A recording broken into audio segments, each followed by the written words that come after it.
Oh, no. Oh, yeah. Oh, no.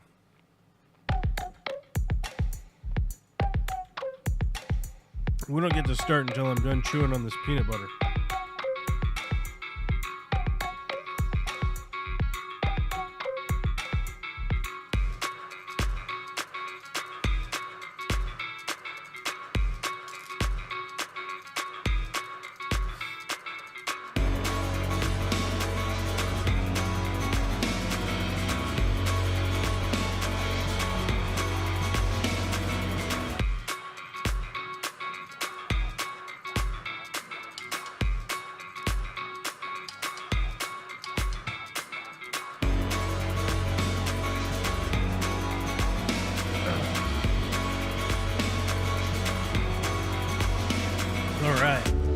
COVID delay. COVID delay.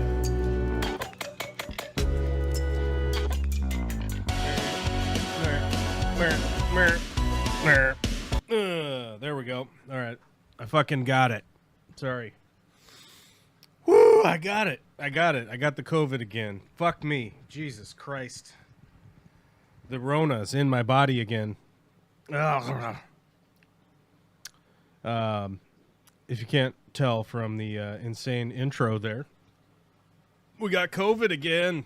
I'm on the mend though. I'm on the upswing.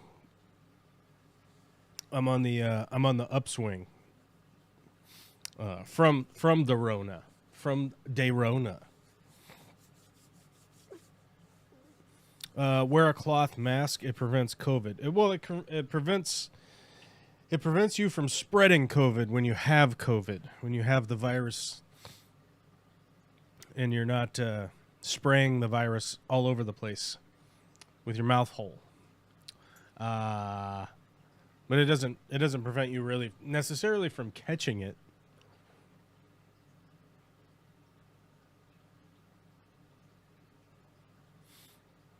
But it will prevent you from catching it if other people are preventing themselves from spreading it to you. Just like the flu, just like any other cold, just like any other virus. If people are taking preventative measures, like washing their hands and not sneezing in your eyes, it'll stop spreading it. That was the whole point. And you guys know my views on that. It has to do with the fact that the Republican Party in the United States decided to turn it into a political thing. As you guys would remember, if you recall back to when COVID broke loose, when Trump was in office before, and all of the little Trump dick sucks out there that are just gargling on Trump's balls would come into the chat, and they would ask me why I wasn't wearing a mask while I was broadcasting from my own office. They thought it was a own. They thought they owned me hard by doing that. And I'm sure they felt great about it. I'm sure that it pumped up their ego. I'm sure it made them feel really good that oh my God, we got him, you guys. We got him so hard. Oh my God, it's unbelievable. He'll probably never recover from such a sick burn, right?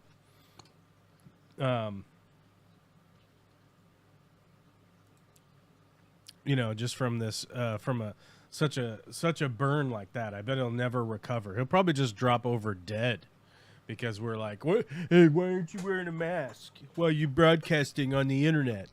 Which it's hard to say because at the time I was kind of joking about, they're like, do you imagine that you'll catch a virus from the internet? But in all reality, a lot of those people believe that you will catch diseases from cell phone towers and stuff.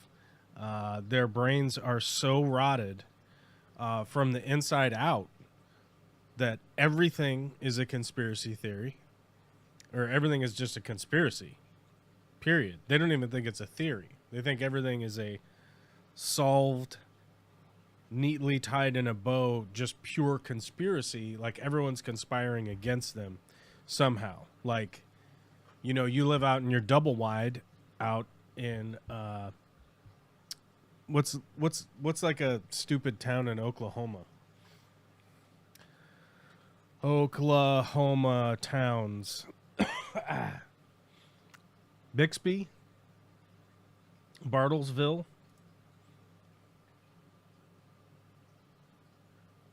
You out there living in your double wide out in Muskogee. In Muskogee, somehow the world is conspiring to get you with cell phone towers, right? You know, these are the same group of people that watch the nightly news broadcast by Sinclair Media, which is absolute brain rot. And then they leave the TV on and watch shit like The Apprentice, this produced reality TV shows on these fucking bullshit stations for years, and just kept all of those companies in business for all of this time. Those are the people that are just have it completely wrapped up in their mind that everything's a conspiracy, tied up in a neat little bow, and they got it all figured out. They got it all figured out. Everything's a conspiracy against them somehow. What is this? What do we got? The Cherokee Casino at Fort Gibson. What's the Cherokee Casino at Fort Gibson? It's telling me all about the sights to go see in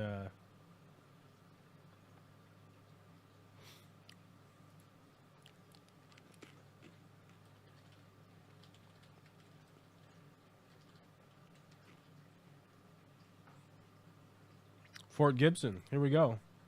The Cherokee Casino. Oh my God, go do a bunch of gambling, guys.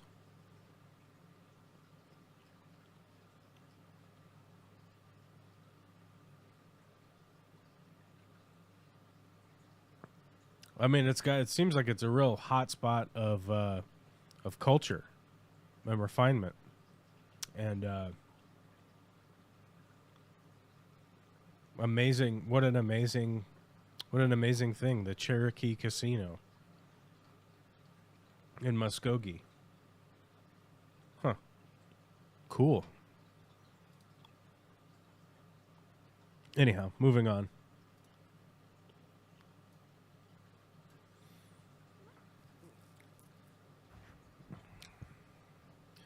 What did D-Rock say? Did you see the interview with Trump? How he's dealing with Kirk being shot, and he just starts talking about the construction of the ballroom. Yeah, that was the thing. How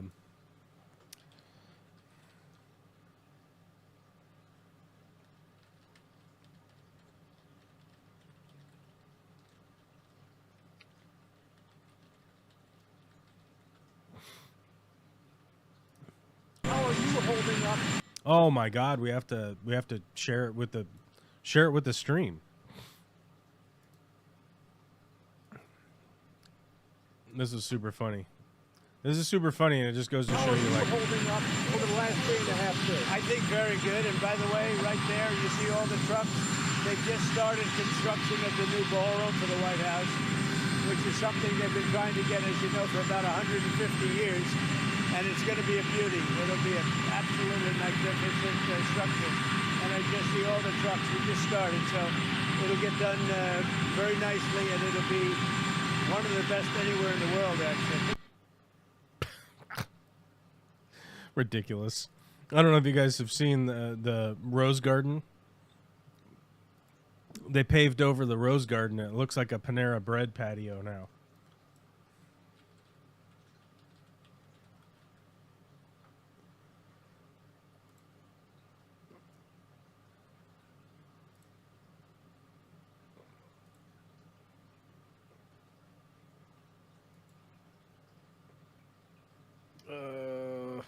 They tore up the Rose Garden and they turned it into... Where's the patio? Here it is.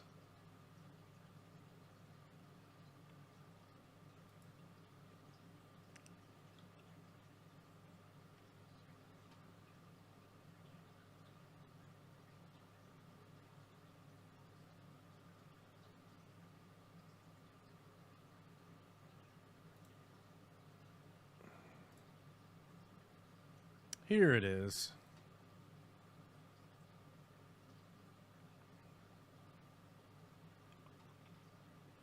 Yeah, this is ridiculous. I just it's pretty difficult for me to wrap my mind around that you would have a rose garden and then you would just pave over it. Right? Like they just paved over it and then put up a bunch of tables. Yeah, it looks like this now. It looks like a Panera Bread patio. Although for some reason that won't become clear. I don't know. The image won't fully load its resolution. I don't know why. But yeah, this is... it was like this, right? It had a rose garden, and then Melania came in and did this, where they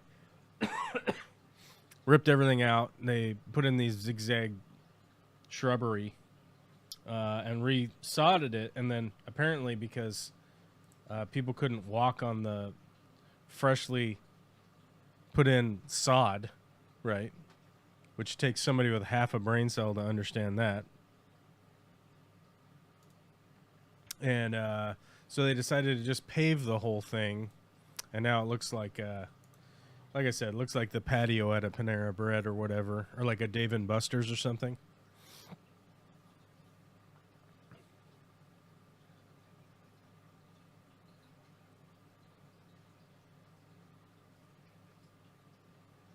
Great to see you again, Mickham. Good to see you, buddy. When you register to vote in the U.S., do you have to inform on what side you are on?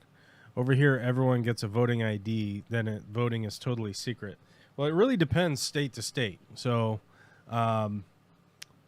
it is different in...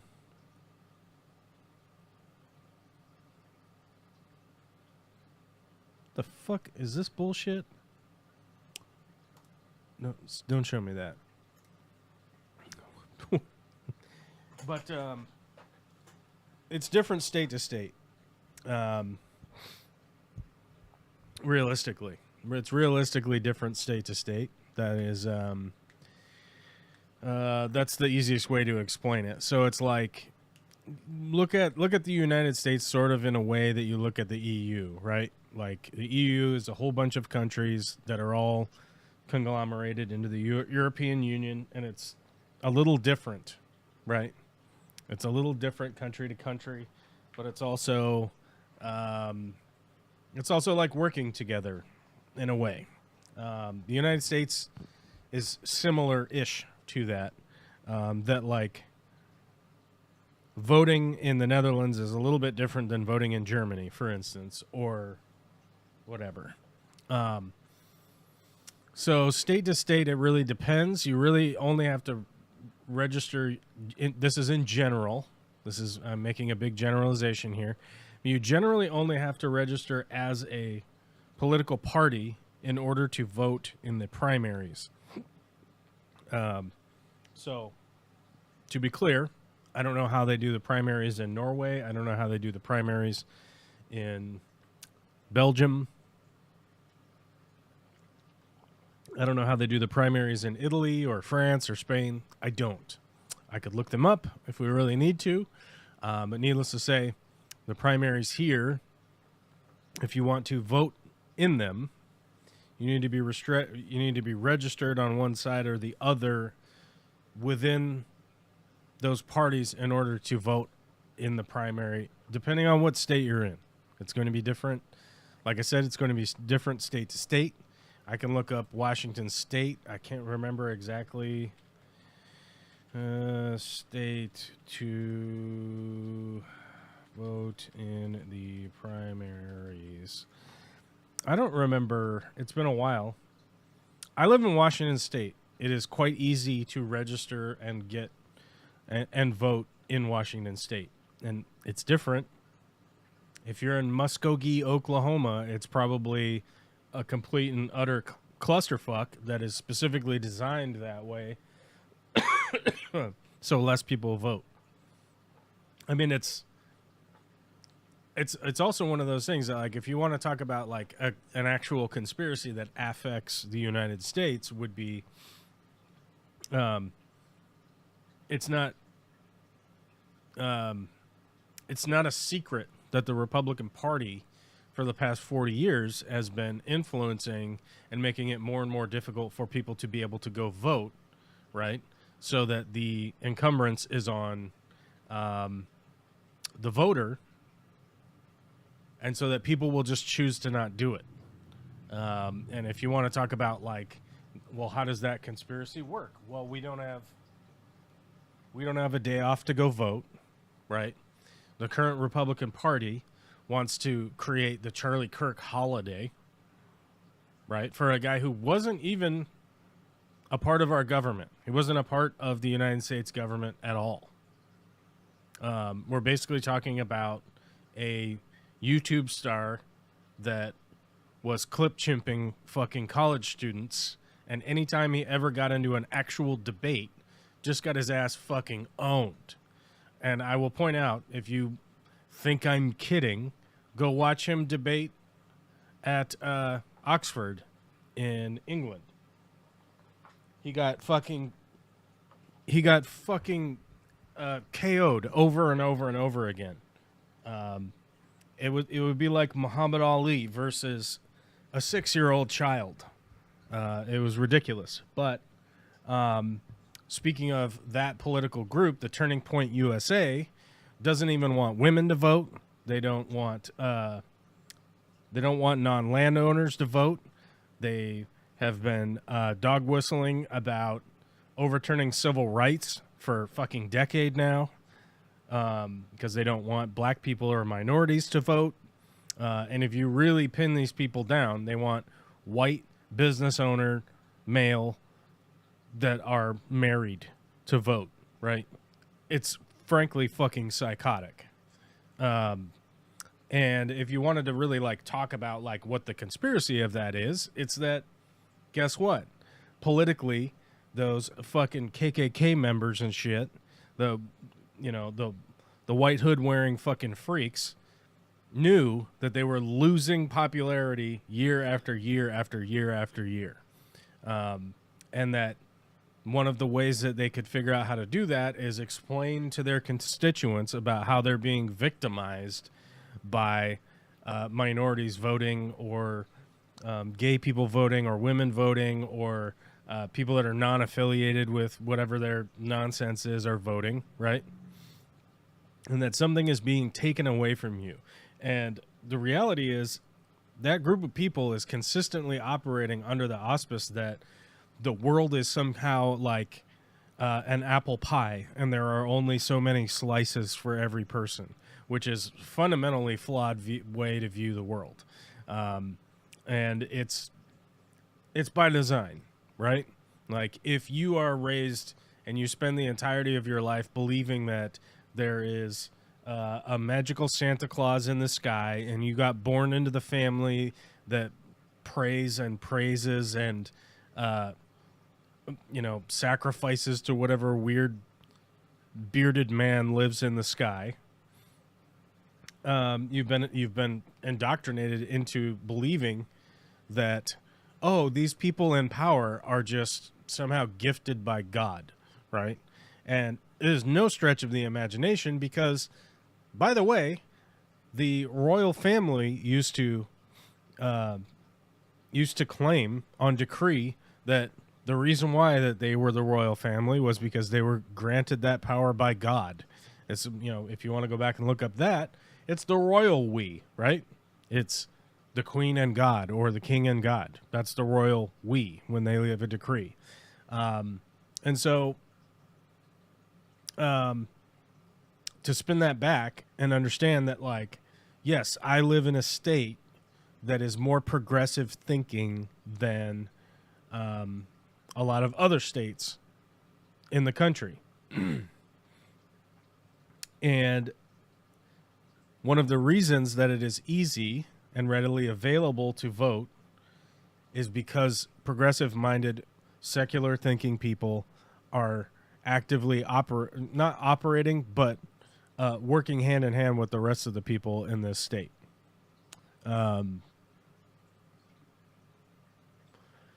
In Washington, voters participated in a top 2 primary election on August 5th. For various state and local offices, the 2 candidates received the most votes in each race, advanced to the November general election, regardless of party affiliation.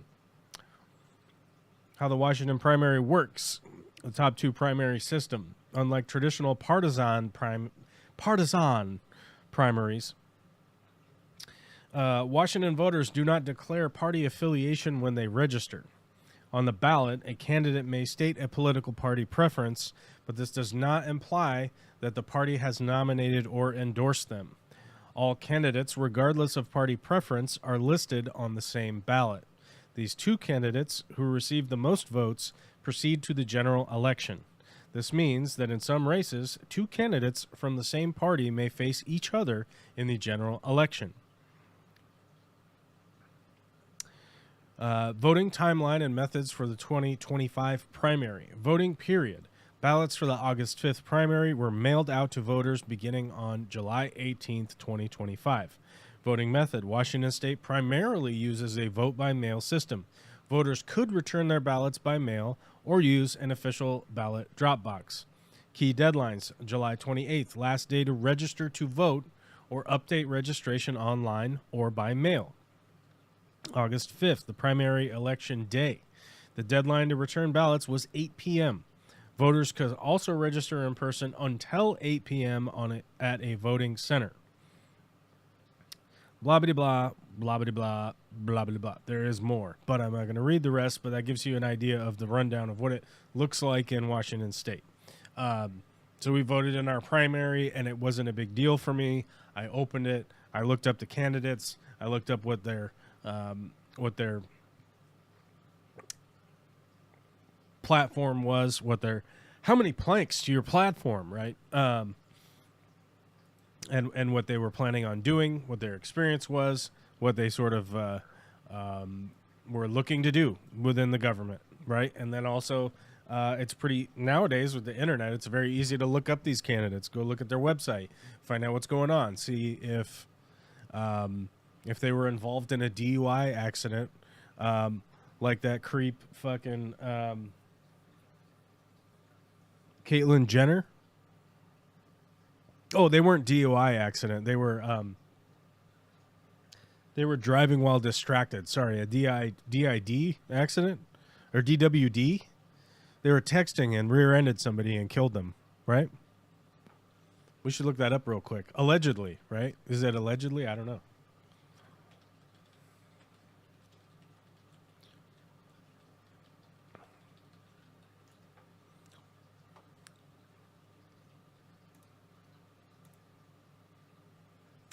Caitlyn Jenner to pay $800,000 settlement for a 2015 fatal car crash.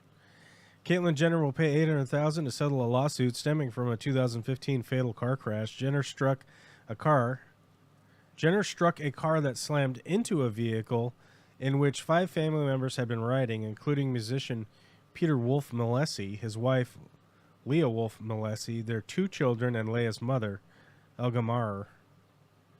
Court documents state, according to the petition to the court to accept the settlement, which was obtained by ABC News, Maher will receive $500,000. Peter and Leah Wolf Messi will each receive $100,000, and their 2 sons will receive $50,000 apiece. The documents state that Maher suffered a cervical spine fracture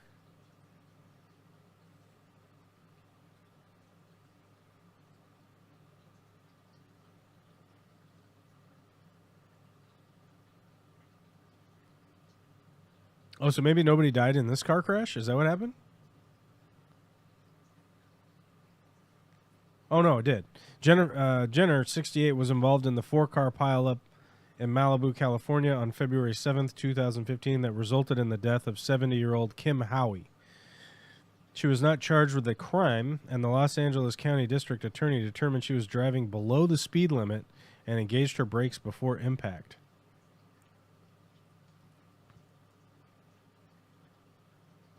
But yes, she was found civilly liable of the crime. Yeah, I don't know. That's some mixed shit. Anyhow, I don't even know why I brought that up.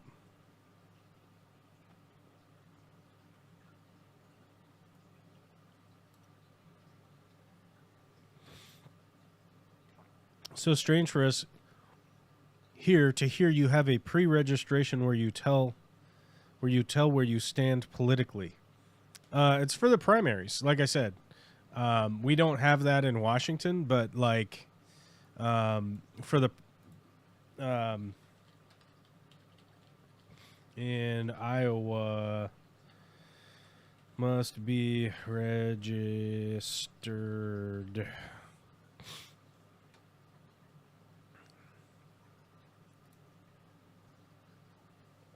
Yeah. So like in Iowa, voters must be registered to participate in primary elections, and the state has a closed primary system. This means you must be a registered member of a political party to vote in that party's primary. However, Iowa offers several options for registering, including same-day registration at the polls. If you are already registered with a political party, you can only vote in that party's primary, right? It's other states, man. Like, that's why I'm saying that, like, if you are watching the news in like the UK or something, and they say like, oh, this is how it is in the United States, you could have a total misrepresentation of what is happening, right? And the reason I say that is all of the states in the United States are little fucking petri dishes, right? And I mean that in the most disgusting way and the friendliest way, all simultaneously, right? Some of the states are biological petri dishes where meth heads are passing on all sorts of diseases, and they're just spreading it around to each other. And the other side of the coin there is political petri dishes, essentially, right? So, like, voting in the state that I live in, because progressives have influence here in Washington State, the primary system is open. Voting is accessible. Registering to vote is accessible. Getting your ballot in the mail shows up on time. Your voter pamphlet shows up before your ballots even show up to the house. So, or apartment, or wherever you're getting it mailed to, your P.O. box, I don't know. You can also vote in person if that's something that you feel like you need to do. There are locations where you can go vote in person in Washington State. But we switched to a primarily mail system because, A, the security aspect of it, B, the accessibility, right? Anybody that has a job on a Tuesday in November and you have to work and you can't make it to a voting booth, guess what? You're no longer a part of the democracy. I don't, like, how does this work? We have all sorts of holidays in this country. We have pagan holidays like Christmas. We have absolute arbitrary holidays like fucking New Year's. We have President's Day, whatever the fuck that's about. We have a Labor Day, which most people in the United States can't even acknowledge that what Labor Day is about. We have the 4th of July. Okay, makes sense. Celebrate Independence Day. Okay, that one makes sense. A lot of shit will be empty. A lot of shit will be closed on Easter, which is just a fucking religious holiday. Period. Right.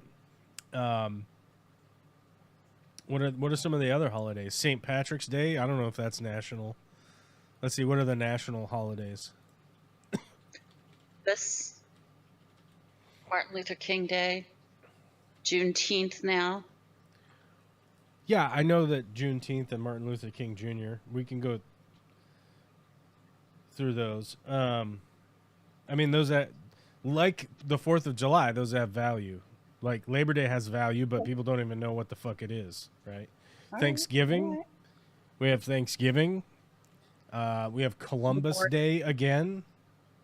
We're back to Columbus Day again. We have Memorial Day, Martin Luther King, but we don't have a voting holiday is my point. The whole reason I was even mentioning any of that is that we don't have a day where we can nationally have a holiday and go vote.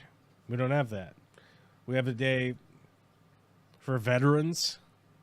We have a day for Thanksgiving.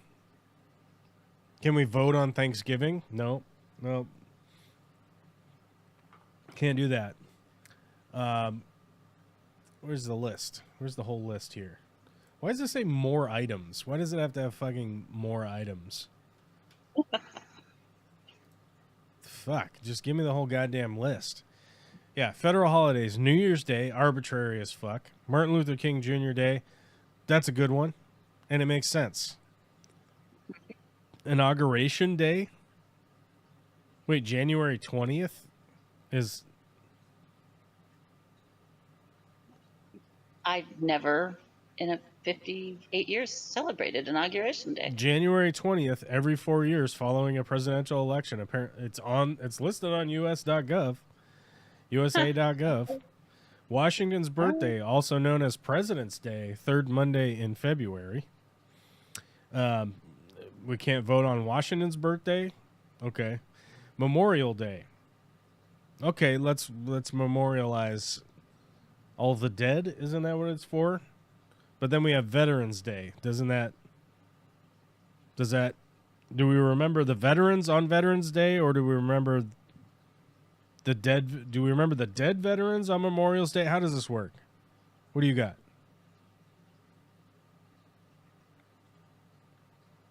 Oh, Witchy Cat left. I asked her what she got, and then she left. So we don't know. We don't know what's going on there. Independence Day, okay, makes sense. National holiday. It's the Independence Day. Got it. Then we got Labor Day, Columbus Day. Second Monday in October. We got Veterans Day, November 11th. What's the difference between Memorial Day and Veterans Day? What do you got? Memorial Day is for the dead. Veterans Day is for those still alive. Or at least that's what they try to pound into you every Facebook holiday of those two. I know, but what I'm saying is that, like, can we just combine those? Yes. Yeah, I think we should continue. just make 4th of Memorial July, Day. Thanksgiving. Just make Memorial Day Veterans Day, because Veterans Day is November 11th, and we typically vote in November. So just vote on November 11th. It's a holiday. There you go. Or just have Veterans Day be the voting day. There you go. To honor our veterans. We do our duty, right? Like, that's an easy spin. That's a really easy spin. Hey, to honor the veterans who went out and shot all the little people in whatever country they went to, like Vietnam. They went and they shot Charlie from the trees and sprayed fucking DDT everywhere and Agent Orange all over the place, and napalmed little children and stuff. We should vote on that day to remember, or to show the veterans that we're doing our part, right? Just like in Starship Troopers, right? You know, instead of acknowledging that the bugs are a thinking insectoid alien civilization, right? You just gotta call them the bugs, and you gotta claim that they're stupid. It's the same thing. Like, you just gotta call them Charlie, and they're up in the trees, and they're sneaky, and they're trying to get you, right? They're trying to get you with the communism, right? The creeping communism. So you have to. What you have to do is you have to, like, heavily lean into the idea that you're going to vilify your enemy, which leads me to the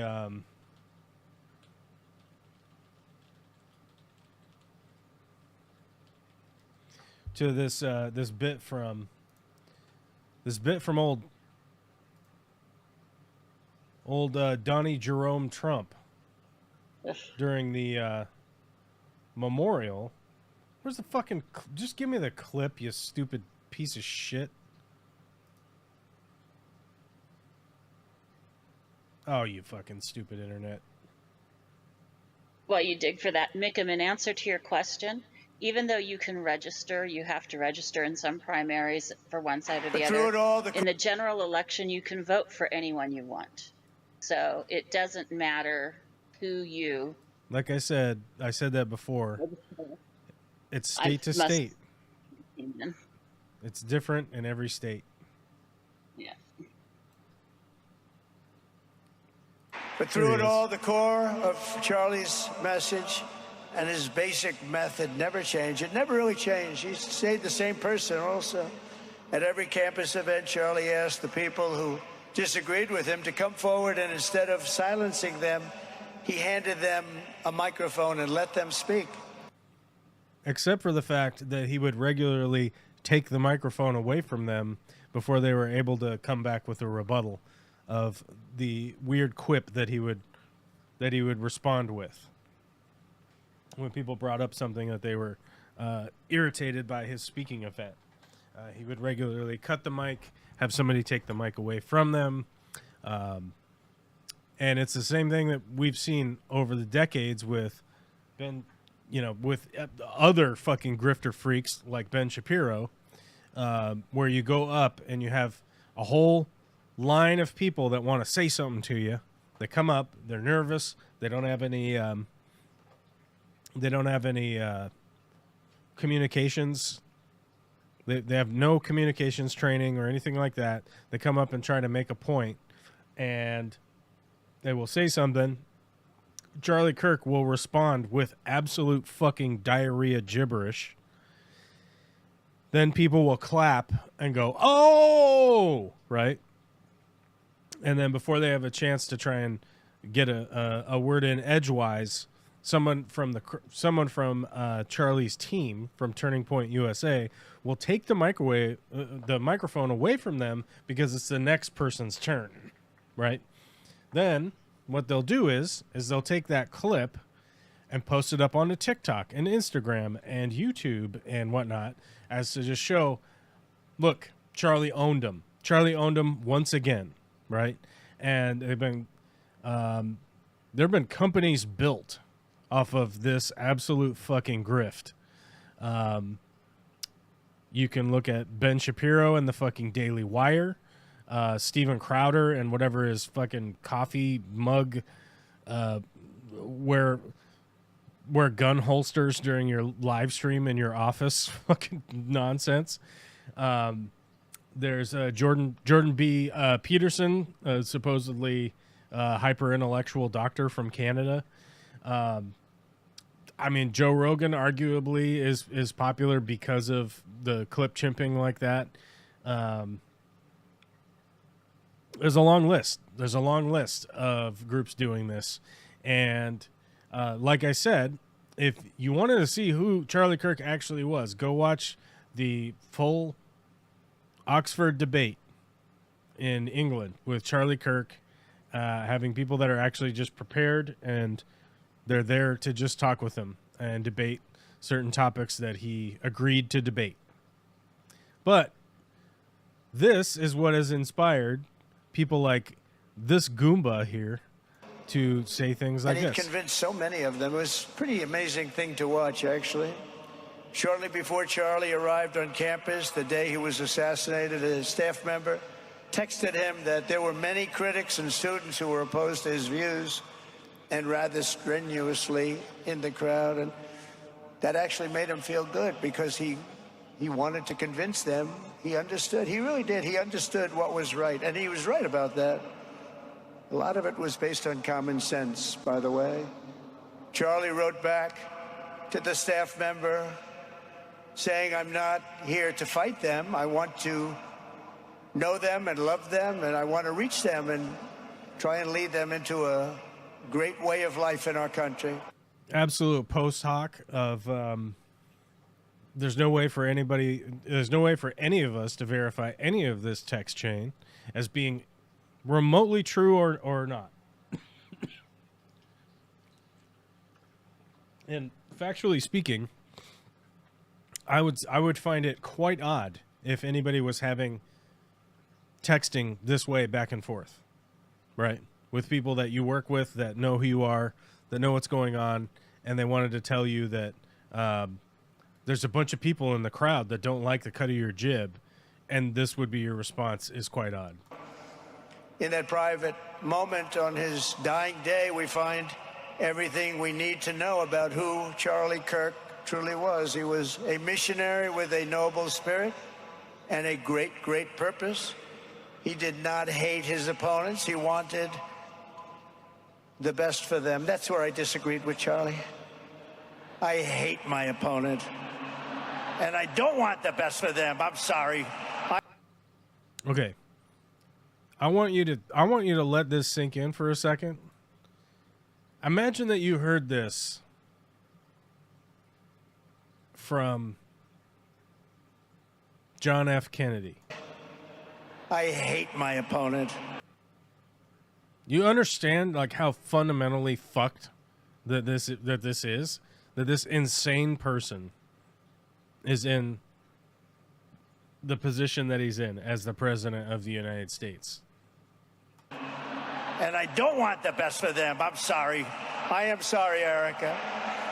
But now Erica can talk to me and the whole group, and maybe they can convince me that that's not right, but I can't stand my opponent. We thank you for watching. And it's fucking psychotic. It's absolutely psychotic.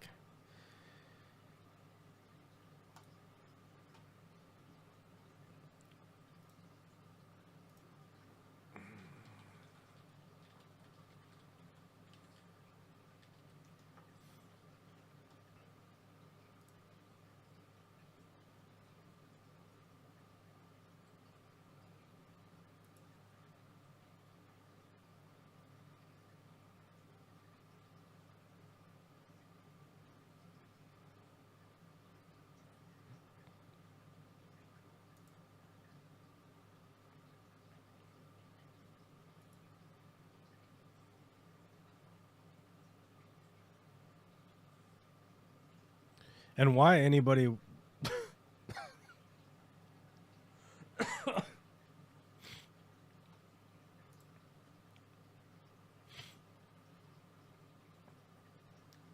why anybody would why would anybody think that this is the moment to be doing this? Oh, he's just getting lippy up on her, up on stage.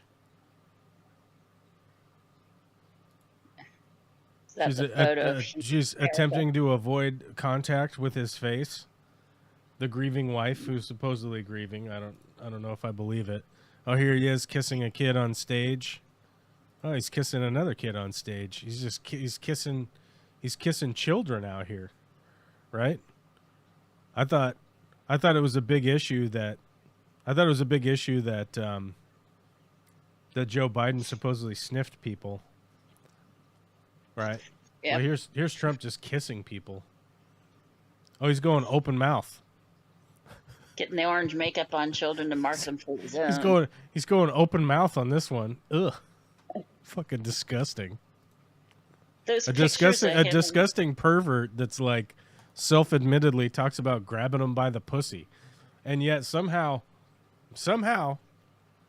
I'm supposed to believe that these American Christians have any values, right? Like any kind of values whatsoever. This guy gets up there and he talks about how he hates his opponent. He allows Stephen Miller to go up and ramble for 20 minutes doing his best impersonation of fucking Goebbels or Goering, anyone from the Third Reich in an attempt to vilify an imaginary enemy in this country.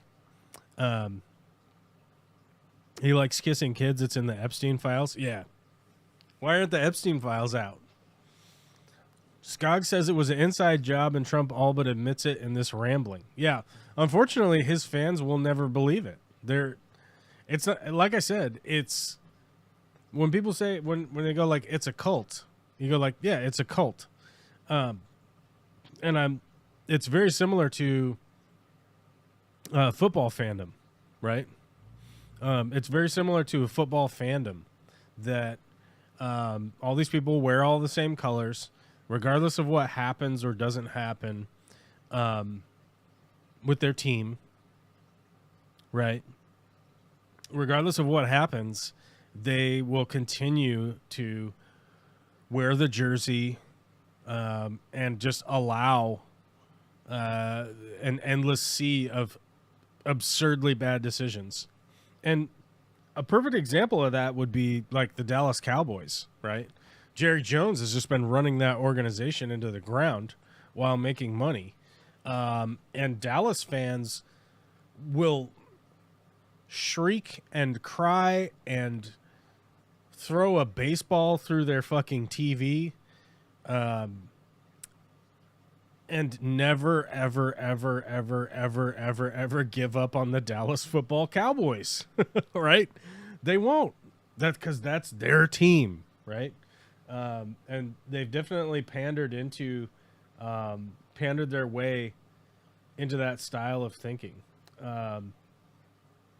with the MAGA people, right? They are in an absolute like sports fandom, and an easy parallel there. Like if you're in the UK, just think of Arsenal fans or Celtic fans or Manchester United fans, whatever it is. These people will get into an absolute knockdown, drag out, fist fight to a wrestling match to hitting people over the head with bricks and shit because of their football club, right? It's the exact same thing over there as it is over here. That like you will not be able to get somebody to take off their Manchester United jersey for the life of for their life, regardless of what the club does. And it's really one of those things that is disturbing, because when something as insidious has its like Skeletor type fingers like ground into somebody like that, I don't know if you're able to pry it out by just being kind. I don't know if existing as a kind person is enough to convince any of those people that, oh, hey, wait a minute, you don't have to follow the pussy grabbing fucking weird makeup wearing dude who's clearly incontinent, probably had a stroke. I mean, like, why are you following that guy? Like, why? What is the upside? I mean, I literally saw a video of a Trump rally where they had shirts that said, I'm not Antifa, I'm pro-fa. Donald Trump 2024 or whatever, right? And the people are wearing those shirts around. Like, you're pro-fascist? You're wearing a pro-fascist shirt? Or are you just so stupid that you don't understand what is happening? And realistically, this over the last 2 weeks, one of my favorite comedians is Will Sasso. If you're not familiar with Will Sasso, he's probably, in my opinion, arguably, well, I mean, he has to be in the top 250 comedy assassins. If you guys are familiar with the top 250 comedy assassins, hats off to you. Yeah, hats off to you. If you know about the top 250 comedy assassins, right? If you know about them, I would have to say Will Sasso is up there in that on that list. It's got to be. Well, he used to do a podcast with a guy named Chad McClutchin, who I enjoy very much. And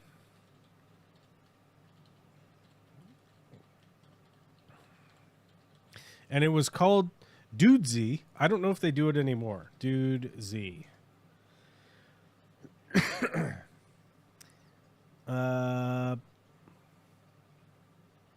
Yeah, I think they ended it because of like one of the stipulations of its own existence was like, if it becomes so this popular, like, we'll end it because it's too popular. But they basically were doing a podcast where they were utilizing AI to create content on the podcast that they were doing, of the podcast they were doing. It's very like, what's the word there? Esoteric, I guess that might be the word.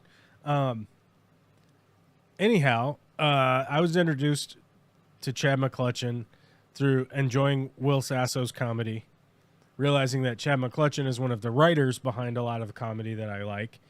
Well, in the last 2 years, he has started a podcast with his sister and his parents. His elderly parents are insane MAGA people who live in like Oklahoma or whatever. And his sister lives in Texas and he lives in California. And they do an hour a week where they talk to their elderly MAGA parents. And it is incredibly insightful to see the psyche of these people, where they're regularly being shown that like what you're believing is actively inaccurate, and how they absolutely 100% just continue to dig in, and with like how hateful Chad McClutchan's dad is. He's an absolute hate monger. He blames everything bad that's ever happened on, it's every catchphrase you've ever heard. It's like, the transgender did it, right? And you're like, what do you mean the transgender? Like, I don't even understand what you're saying. Like, what do you mean the transgender? Like, what are you talking about, right? And I would recommend it to anybody out there to possibly, fill some time while you are, kind of working or whatever, and it's something worth listening to. I listen to a lot, like I said, I listen to a lot of audiobooks. I listen to a lot of podcasts and stuff like that. I'm always working, and I'm always working by myself. And so I'm always listening to stuff. And over the last week, the last 2 weeks, I've been sprinkling in some of the necessary conversation. And I do realize that there are a lot of Americans that are like those two's parents. And it is a very interesting dynamic to see it, because they obviously do care about their kids. They care about their kids enough that they're continuing to do that podcast. But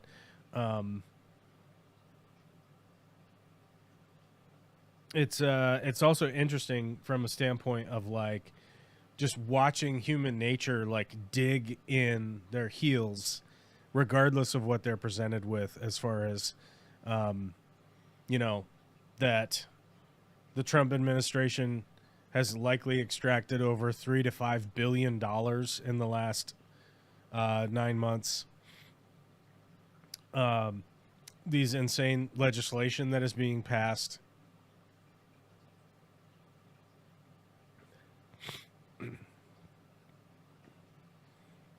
D-Rock says his parents are a perfect example of how wild these people think. It's ridiculous how they say they would never stand by a certain thing, then they see Trump said it, and then they back it 100%. Yeah.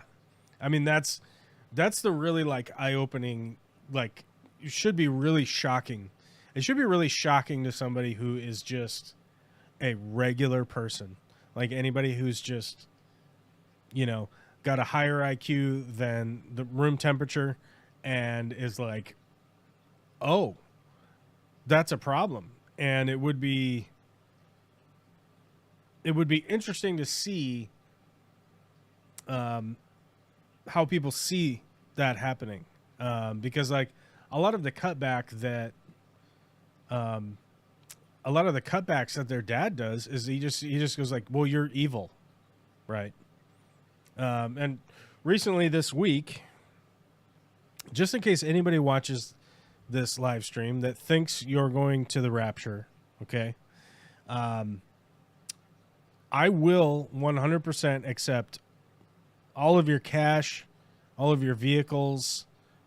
I will accept all of your assets because you don't need them anymore. If you're getting raptured tomorrow, we could see some big giant super chats from y'all. We could see a lot more gifted memberships. Thank you, Skogs, for gifting 5 memberships. We appreciate it. A big thanks from Rachel S. Barebottom, Night Owl Aquatics, Gen U, and Critty Biddy. All say thank you. I would like to see from the raptured people, put your money where your mouth is. Give all of it away. Go to your bank. Take all that money out. Go give it to a homeless person because you're getting raptured tomorrow. You don't need it. You don't need any of that shit. Your family's going to get raptured. It's all good. Your family doesn't need it. You don't be giving it to your family. Give it to somebody else. Take all that money and give it away. Woohoo. Oh my God, I heard a woohoo. What's up, Witchy Cat? What's going on with you? Oh, I'm just sitting here waiting for the rapture so that my town will become emptier. Sadly, the people that would go in a rapture are not the people I'm trying to get rid of. Therein lies the real problem. I mean, look, if these rapture people are correct, I'm looking forward to tomorrow. Well, I mean, And for it'll listen to me. You have to hear me out. Here's my rationale. Go ahead. If the rapture is real, I'm getting raptured tomorrow. Oh, that's true. You could go. Fair. Okay. Or the rapture is real and I'm not going tomorrow. Also a good outcome, right? That's I mean, true. if you're taking all the evangelicals and all these freaks and you're flying them off into outer space and be like, holy shit, we can finally just build a bridge, right? We can finally feed children lunch at school. But then they're the ones that I don't think Trump is going either way because nobody believes he's actually an evangelical and he's simply not good anyway. So even if he were, I don't know. It's a tough one. We're still stuck with him. Miller, same thing. I don't know. They're the ones that are touching Bibles and saying that they are. Yeah, but if God's strong enough to do the rapture, isn't he strong enough to call bullshit on Donald Trump? Well, I think the other part of the rapture is that don't a bunch of people get sent down also? That's been kind of questionable. Some people just say it's going to be a hell on earth because it's no longer people trying to save people. Well, I would say that like the abject upside of that is that we already have that happening.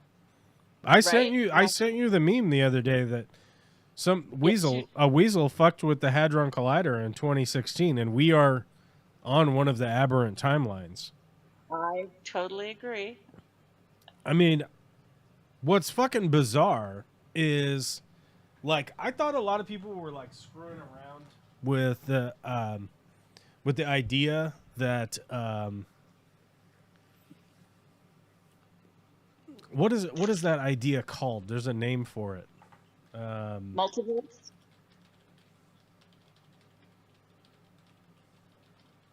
String theorem? Multiverse? Which one? No, not multiverse. There's a name for it. It's historical revisionism, but like it's cultural amnesia. It's rewriting history. There's a name for it. So hopefully somebody will remember what the name for it is. But it's a theory that because something happens, it somehow has an echo towards the past, right? There's a name for it. I can't remember what it's called, but it's not revisionist history, because revisionist history is like when Turning Point USA puts together a YouTube video about how being a slave is better than being dead, right? That's revisionist history. That like, oh, the slaves would rather be alive than and be slaves than they would be dead and free. Which, by the way, all of those dumb fucks probably have a bumper sticker on their car that says "Give me freedom" or "Give me death," right?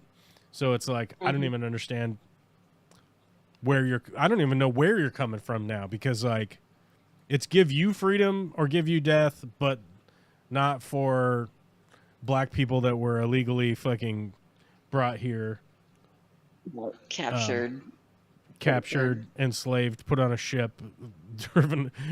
I like to say driven across the ocean because it just sounds funny. And then brought over here to do slave labor for the rest of their life and be whipped and raped and all the multitudes of fucking terrifying, disgusting shit that happened to them.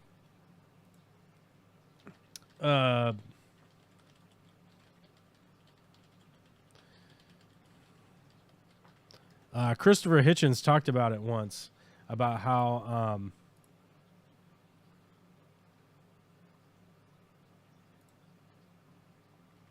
Christopher Hitchens basically was on stage at one point, and they were asking him about, you know, like, well, how could you not believe in God?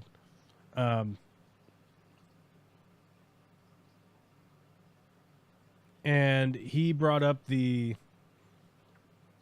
example of Fräulein Freisel, right?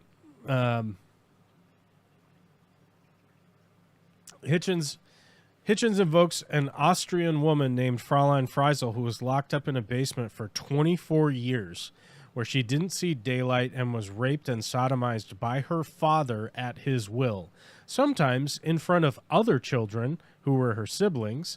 Hitchens points out how she likely begged God to save her while he stood there idle and watched and did nothing. How could such a thing be a part of his plan? When Rick Warren spoke, he said that she will get justice, and that under Hitchens' worldview there is no justice. Hitchens could have come back with the following, which I would never hear a Christian provide a satisfactory answer to. Let's suppose that her father eventually got caught and received a life sentence for jail for his crimes, which may have actually happened. I'm not familiar with the details of the story, which, by the way, I am familiar with the details of the story. He was captured and brought and sentenced to prison for the rest of his life, but he was like 72 at the time. So he was in prison for a couple years after committing decades of heinous crimes. If he would have reflected upon his past actions and turned to the Bible and Jesus, seeking forgiveness while repenting, he would be absolved of his sins and would be allowed into heaven.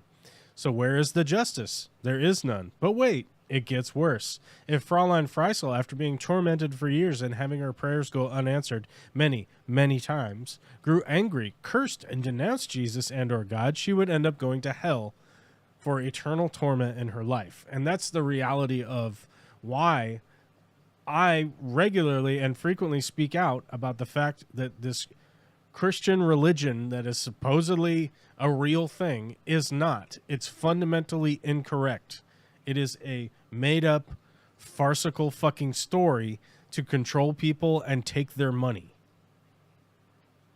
But anyhow, before I get sidetracked any further, that's what revisionist history is like. But what I'm trying to figure out is what it's called when it's not like the butterfly effect or whatever. Oh shit, lunch is over. Love you all. Catch you later. All right, Skogs, we'll see you on the replay team 6. And thanks so much for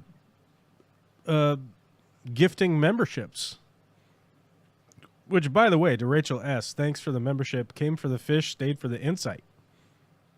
Rachel S. is a secret listener. Don't worry, your secret is safe with us. Secrets. But the thing that I was trying to remember is that it's not like it's like the butterfly effect. Witchy Cat, you know what I'm talking about? Oh, I might have lost you.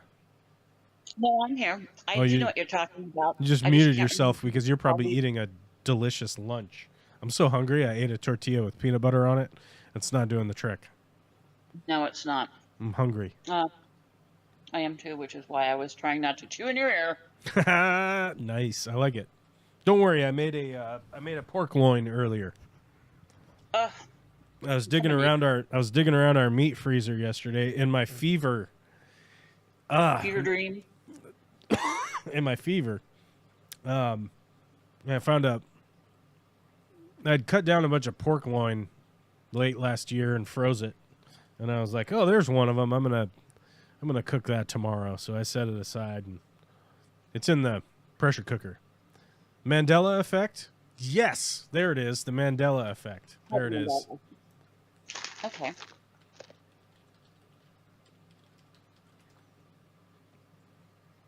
The Mandela effect, the phenomenon of a large group of people sharing the same false memory about an event or detail.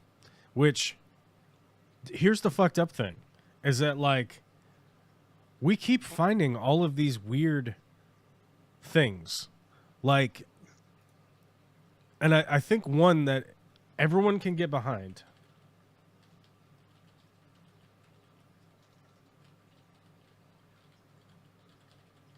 And I talked about this a while ago. It's the cornucopia on the Fruit of the Loom. Yep. Fruit of the Loom, the corporation, claims that there was never a cornucopia. Like, Fruit of the Loom as a corporation is like, no, we never had a cornucopia. And the cornucopia is this thing back here. It's the thing from Thanksgiving. The reason I know what a cornucopia is because of it's the thing from Thanksgiving, right? And it's where it's an old Greek mythology that fuck, who was it? I don't know. We gotta look it up real quick. Artemis? Greek mythology. Is it Artemis? I think so.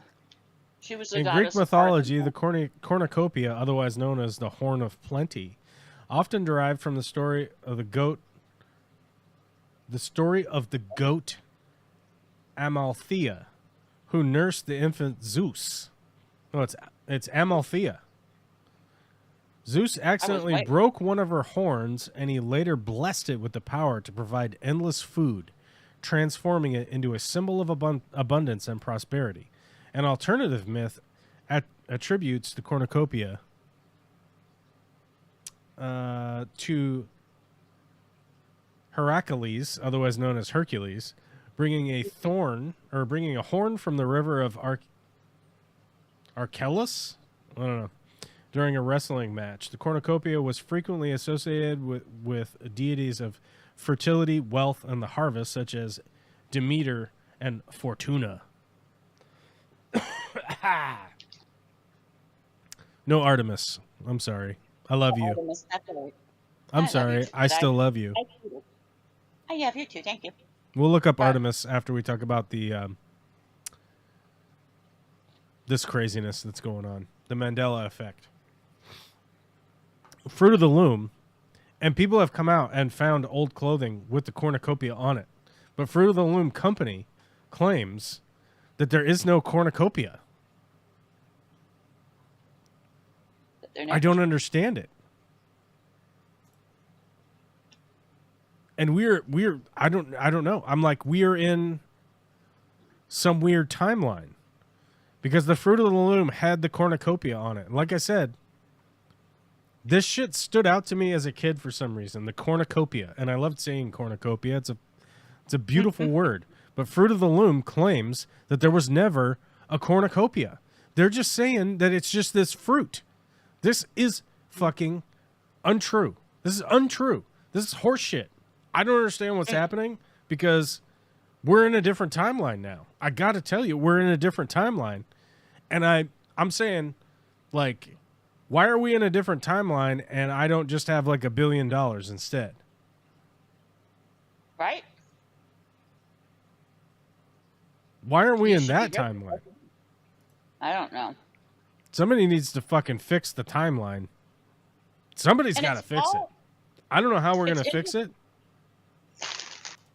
It's interesting that it's all like kids related stuff. I hear you eating Candy. chips. What kind of chips are you eating? I'm so sorry. What kind of chips are I'm you done. eating? Sour cream and onion. Oh, that's good. That's a good choice. I like it. It is solid. It was fast. I didn't have to cook anything, and I didn't have to dip it in anything. So I like that. that was I'm why saying I like sour cream and onion. Great. That's a great flavor choice. I'm saying when people have like the potato chip bag cornucopia, and they sour got like cream and onion. the box. I Your go for the sour cream and onion. Is what I'm saying. All right. Well, I will keep that in mind. I If ever also really love the watery ranch. You know what I'm talking about? The watery ranch? Yeah. Do you know what I'm talking about when I talk about that? No, I am unfamiliar. So What like, makes ranch? if you get like Hidden Valley Ranch, right? Out of the Hidden Valley container thing. All those like ranches they're suspended oil, right? So they're more like mayonnaise than they are a salad dressing. Okay? So bear with me here. They'll say this is buttermilk ranch, but you actually go look it up and it's a oil immersion like mayonnaise. Okay? And the reason that they do that is to make it shelf stable. Okay? There's good reasoning behind it. I don't like that ranch. That ranch is disgusting. Okay? Agreed. It's ass. And That's why I buy the White House. would throw it in the fucking into space if I could. I would throw it at Elon Musk's fucking stupid Tesla up in space. Okay. If I could formulate a launcher to just launch that shit into space, I would fucking do it. Okay? Maybe huck it at the ISS. They need food right now. The space station? Uh-huh. I mean, Their bummer. rocket. I don't know. I mean, bummer for those guys or whatever, but like, what are we talking about? Oh, their fresh food shorted on the way up, so it didn't get to them. So if you could huck it to them, they'd be appreciative. Are they out of food? Yeah, they had 11 billion tons of stuff sent up, and the rockets died early, and it didn't connect with the ISS, and they're trying to figure out how to get it to them now from space. Yeah, I mean, they'll be fine. Sure, no big deal. Fuck it. They'll be fine, right? They can eat each other. No big deal. Oh, dude, they could. Oh, shit. Event Horizon. They might do some Event Horizon shit. There you go. They're gonna claw out their eyes and be like, ah, and fucking. Oh my god, that movie fucked me up. I got to tell you. I did all the drugs before I went and saw that movie. Oh well, that helps. In the theater, Nice. at like.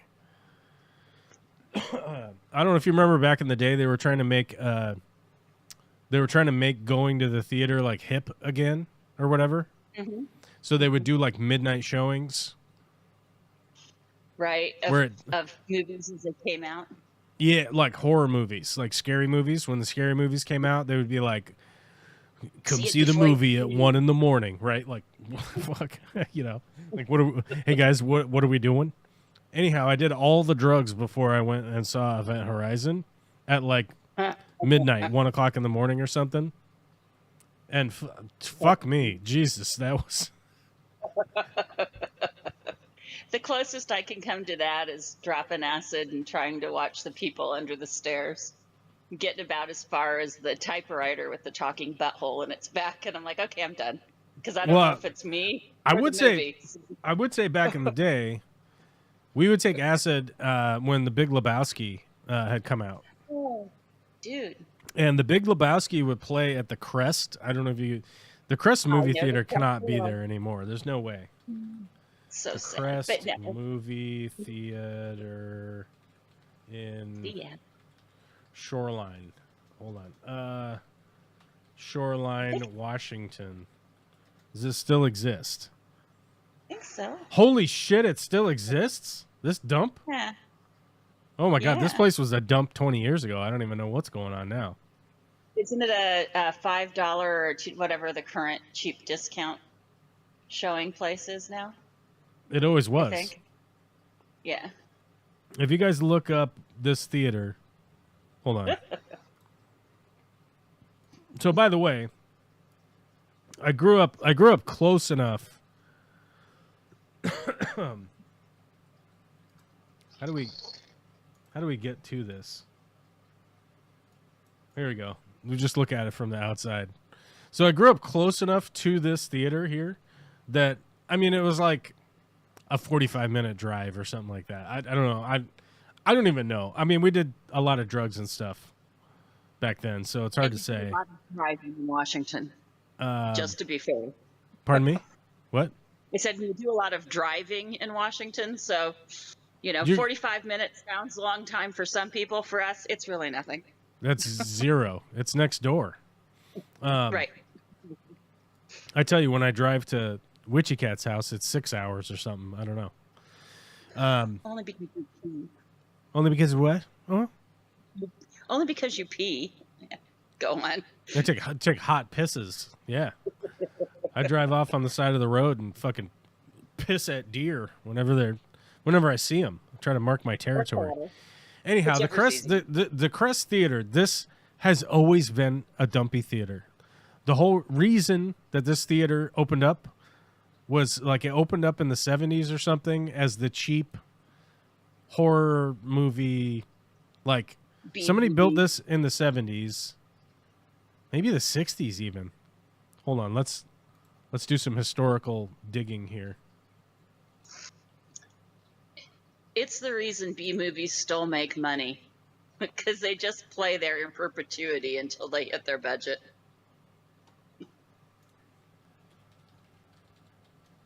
No, I don't know. Oh my God, it's earlier than I thought. The Crest Cinema Theater in Shoreline, Washington opened in November. Can you guess? 1958. 1949. Woo, I'm off. Wow. As a single screen movie house, a neighborhood cultural hub and a fixture in the community for decades. Operated by the Landmark Theater since 1989, it transitioned from first run features. Okay, so it actually was first run when it was built. But it is small. It is such a small theater. To an eclectic mix of independent and world cinema, becoming a beloved spot for affordable moviegoing with a unique selection.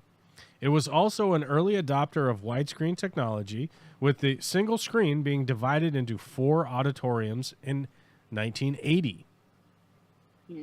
The Crest opened its doors. For years, it served.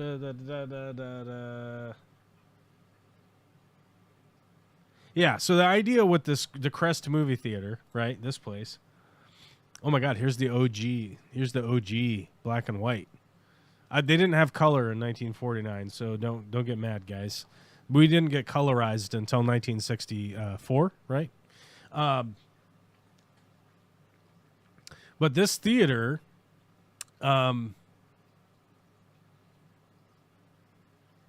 essentially, like the entirety of my life, this theater was always playing weird shit.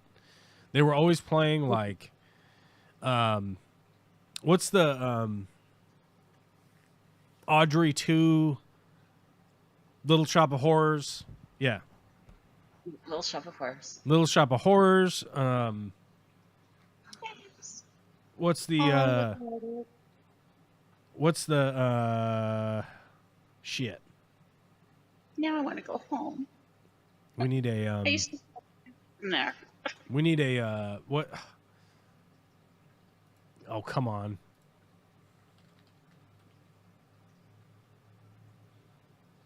Rocky Horror. Rocky Horror Picture Show. There we go. Yeah, I was trying to look up Tim Curry. Oh, sorry. I was trying to look up Tim Curry so I could remember Rocky Horror Picture Show.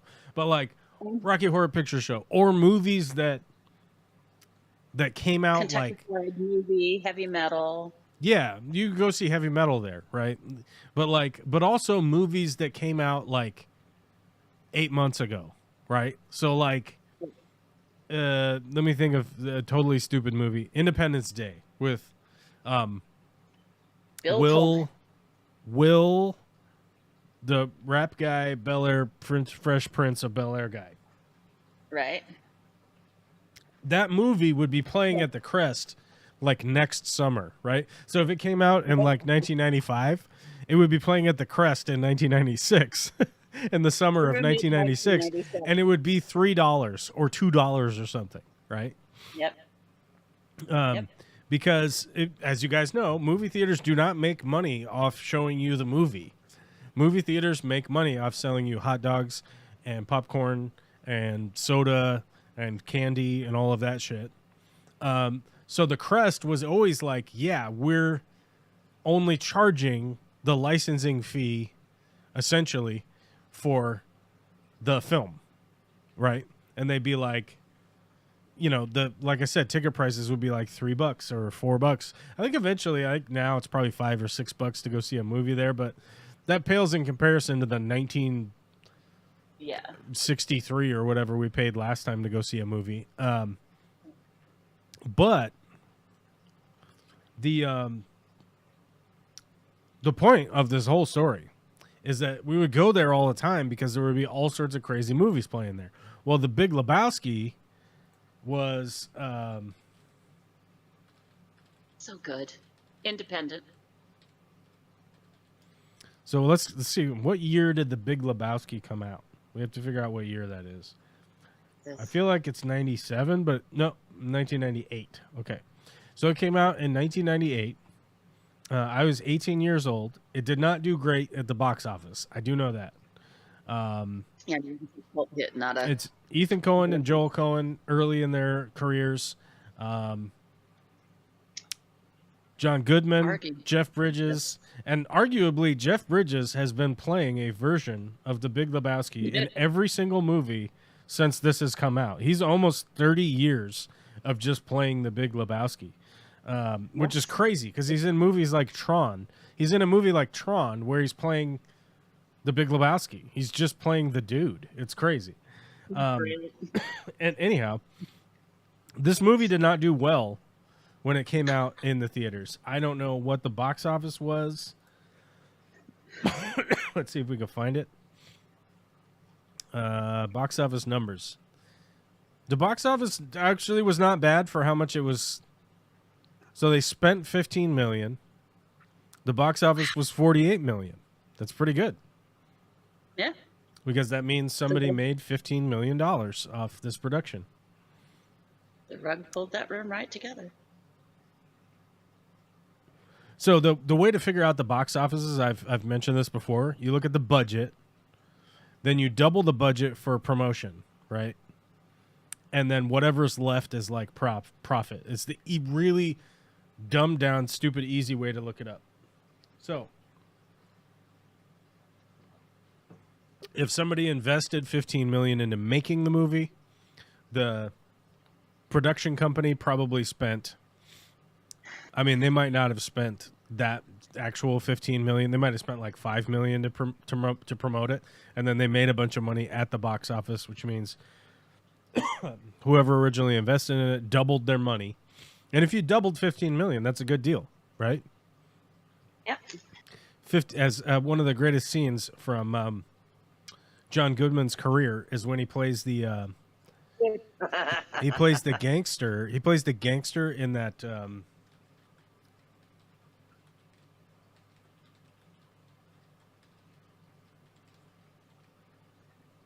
He plays the gangster in.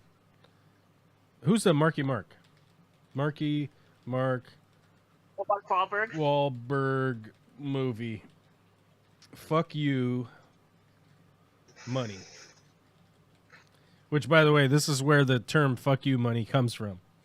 It's a movie called The Gambler, and John Goodman gives one of the best monologue line reads I have ever seen. So good.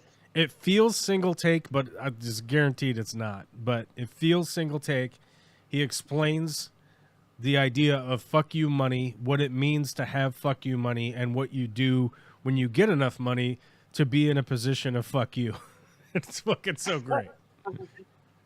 It's so great. I highly recommend anybody go watch it. I will get a YouTube not a strike, but I'll get a copyright. I'll get a copyright infringement.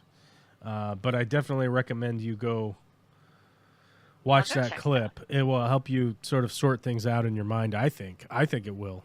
All right. But anyhow, so we would, the Big Lebowski, you know, I don't think it had a long run in the theaters at all. I really didn't feel like it did.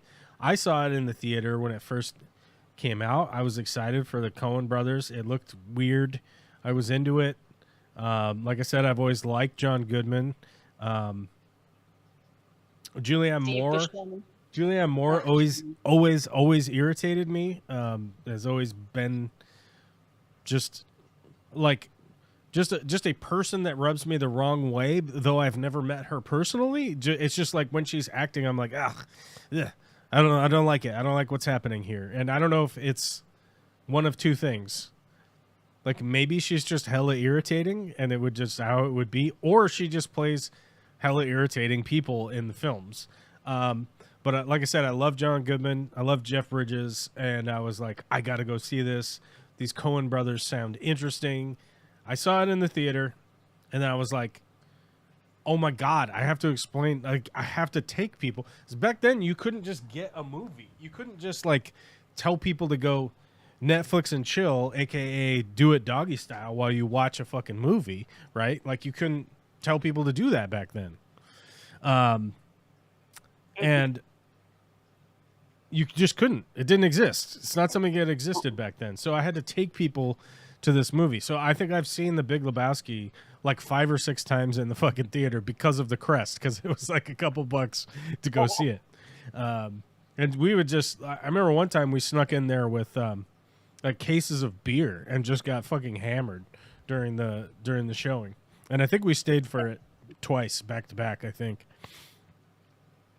Because I don't know about now. I don't know about now, but back then they wouldn't necessarily come in to like clear out the theater.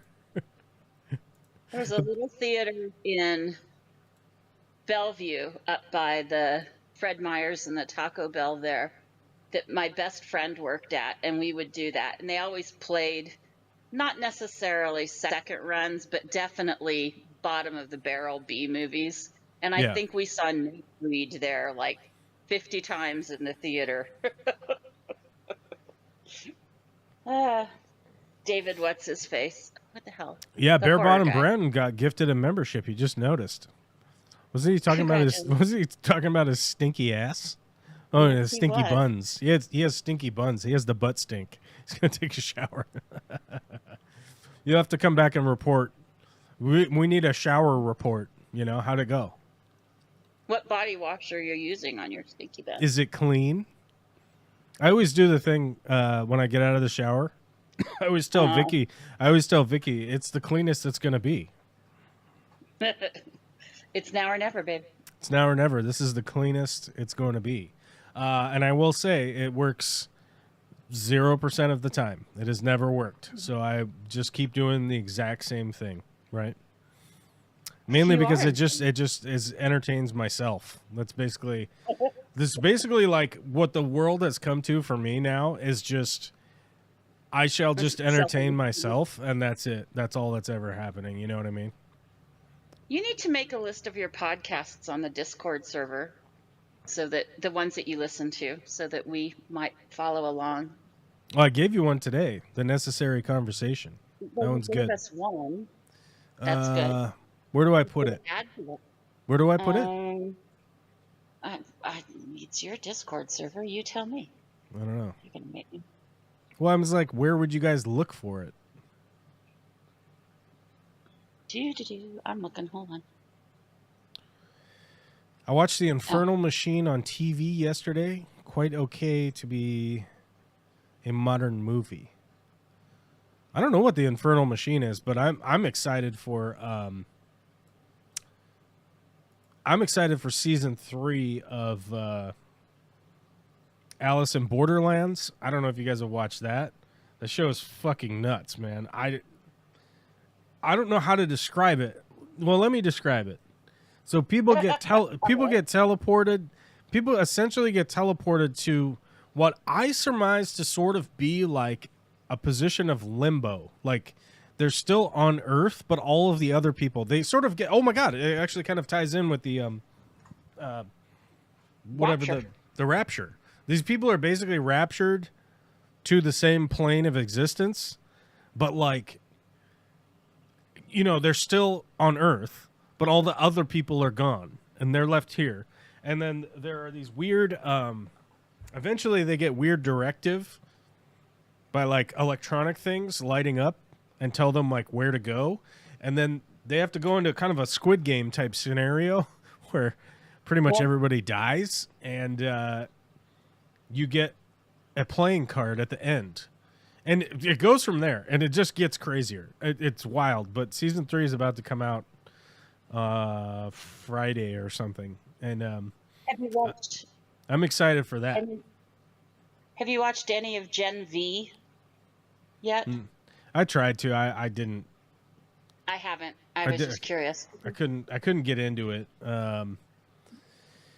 I started to watch it, and then I was like, oh my God, this is just like, it's the knockoff of The Boys. The Boys. And like, I just was like, ugh, I can't. It's the same thing with like The Walking Dead, right? Like, you know, where it's the spin-off where it's like the same universe and you're like sort of clued into the same people, but now it's like it's all these other people and all the characters that you like are invested in. They're gone, but now I'm supposed to get invested in these people because they live in the same universe. But then you're like, but Homelander's a piece of shit. Where's Homelander?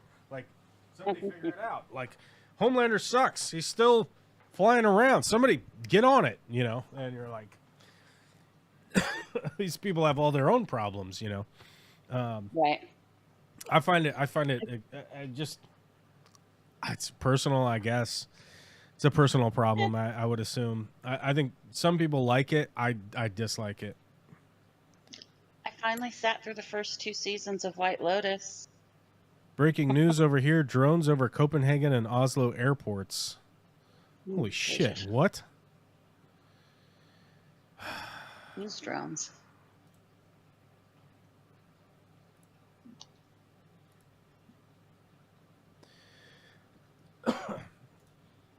I don't want to agree to your terms. No. I don't agree. Fuck your terms, you piece of shit.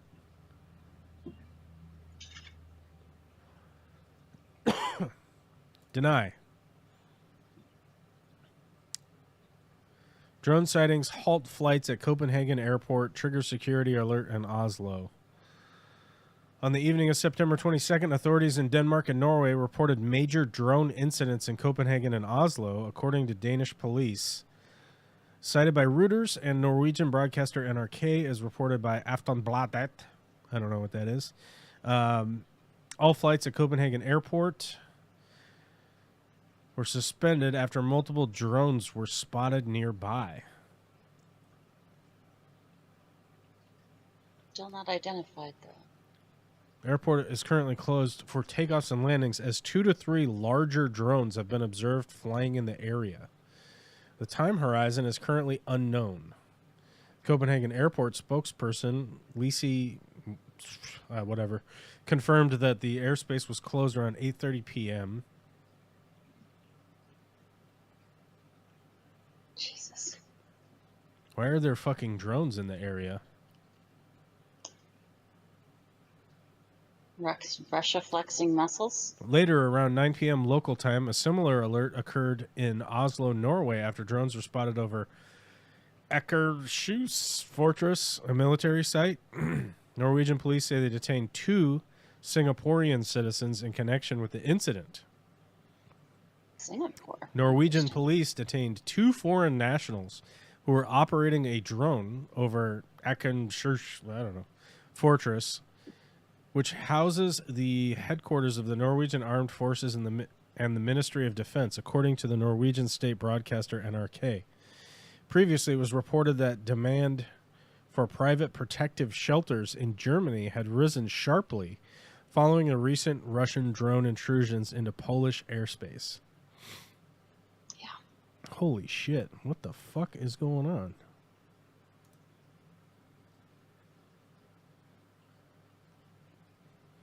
bit of chaos tonight at multiple northern European airports as unidentified drones are spotted over Oslo and Copenhagen, forcing multiple airport closures and diversions. Huh. Amazing. Oh, for fuck's sake. So we don't know yet. We don't know what's going on, but apparently there are live drones. Singapore was not what I was expecting to hear. Hey, you never know. I mean, maybe they are Singaporean. Who knows? The problem with breaking news is a lot of problem. Not a lot of news. Lots of breaking. Yeah. 2 to 3 large drones. Yeah, I mean, that's...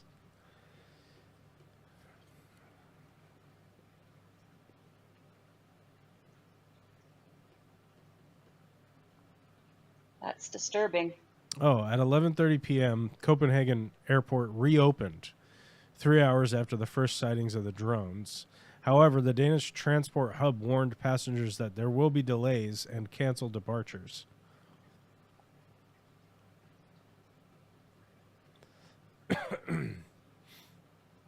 Norwegian authorities confirmed on Monday evening that police had received reports of a drone breaching Oslo Airport's exclusion zone at 8:30 p.m., the exact time as the sightings in Copenhagen.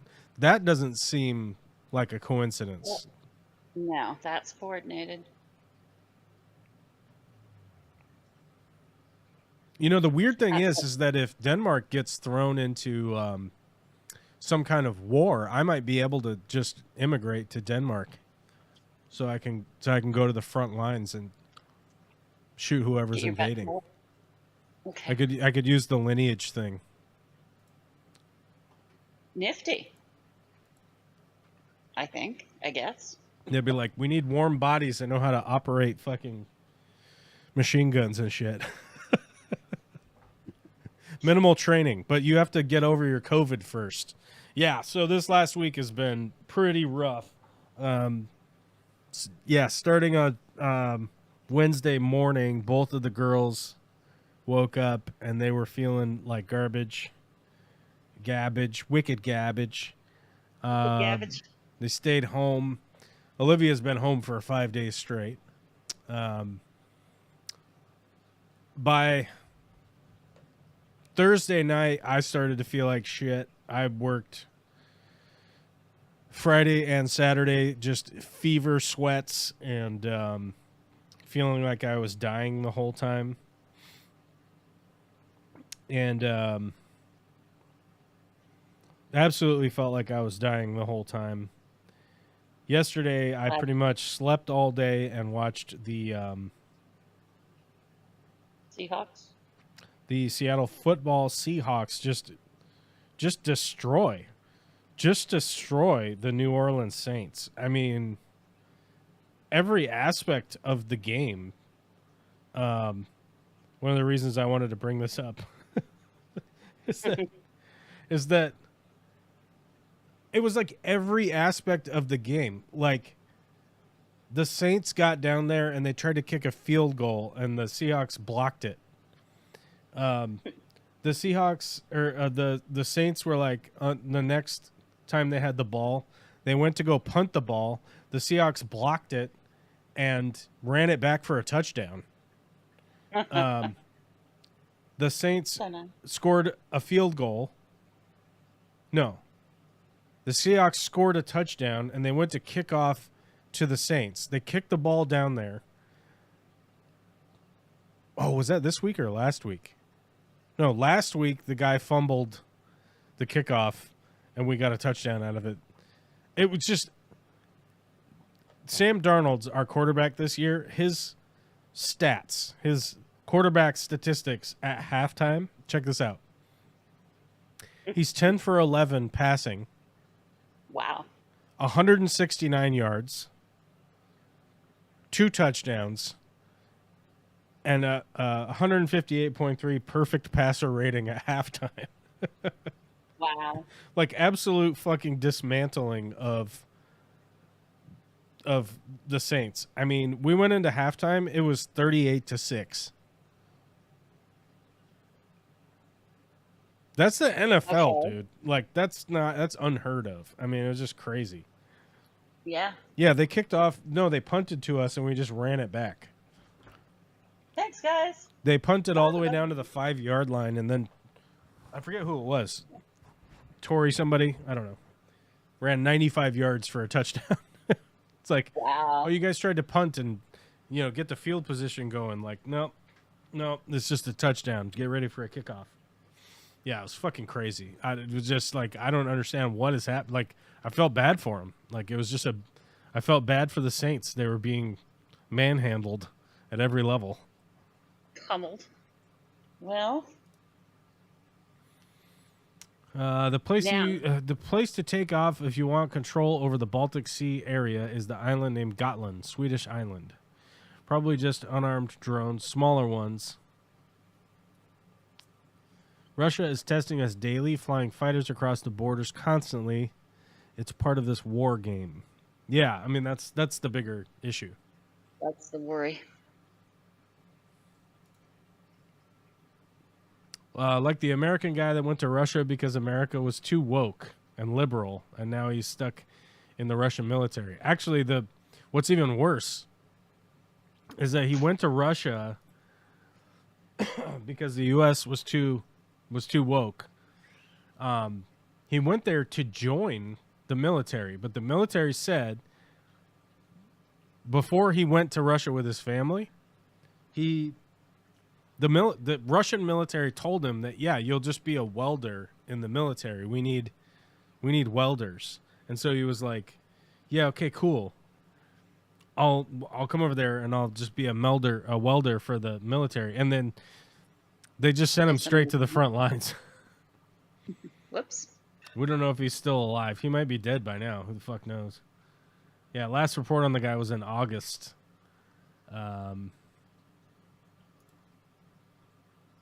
Yeah, I don't even know if there's any follow-up. Derek and Deanna Huffman decided to move from Texas to Moscow outskirts with their three daughters who were being subjected to LGBT indoctrination in the U.S. public school system. Just In Texas? in Texas, apparently, yeah. All right. The Huffmans have made multiple appearances on Russian state media and are documenting their new life on a YouTube channel. In a video uploaded in March, Mr. Huffman explained the decision to relocate and was particularly scathing of diversity, equity, and inclusion initiatives in the U.S. As a white family, we were being told we're racist and not given the same opportunities because of the color of our skin, he said, which is just abjectly incorrect. They were probably being told that they were racist by people, if that ever even happened, because they're racist, would be my guess. You think? He said, my daughter's growing up in this world. We just couldn't have it. In a bid to expedite his family's citizenship applications, Mr. Huffman joined Russia's military. On May 26th, the video was uploaded to the channel in which Deanna announced her husband had signed a contract with the Army. This was not a decision that was made lightly, she said, arguing the lure of citizenship rather than just visas would be worth the risks. In other videos, she complains that Derek had been sent to the front lines of Russia's invasion of Ukraine, something the family did not think would happen. He feels like he's been thrown to the wolves, Miss Huffman says in one clip. Despite the criticisms, the Huffmans continually reiterate they are excited about their prospects in Russia. While there have been reports that Mr. Huffman had been killed on the front lines, he spoke to his wife over the phone in a video uploaded to the family's YouTube channel earlier this week in which he said uploading video from the front lines could be dangerous and it may reveal his precise location. And because there are Americans wanting to take pot shots at him, too. How old are these poor children? I mean, they're young. I mean, I don't know, like 7, 9, and 11 or something like that. It doesn't say their ages, but there's a picture here where they look 8, 9, 10. You know, I don't know, something like that. How is that child like? Sorry. Okay. Oh no, it's insane. I mean, yeah. Little updates. What's going on with? Where's his where's their YouTube channel? YouTube Huffman time? Huffman time. From for Russia is so bizarre to me. Big update. Texas Fence plans, neighborhood tour in Russia. Well, they get more views than I do, so I guess it's good content. Uh-huh. Well, if you do something crazy like move to Russia, we'll all watch you too. No, Please don't. I'm not moving to Russia. Good call. I'm politically and socially 100% diametrically opposed to fucking whatever Russia is supposed to be at this point. Fair. There's some kind of update on Derek a month ago, but all these videos are all just the mom and the girls, which really makes me wonder, like, who's watching this content. I'm gonna be honest with you.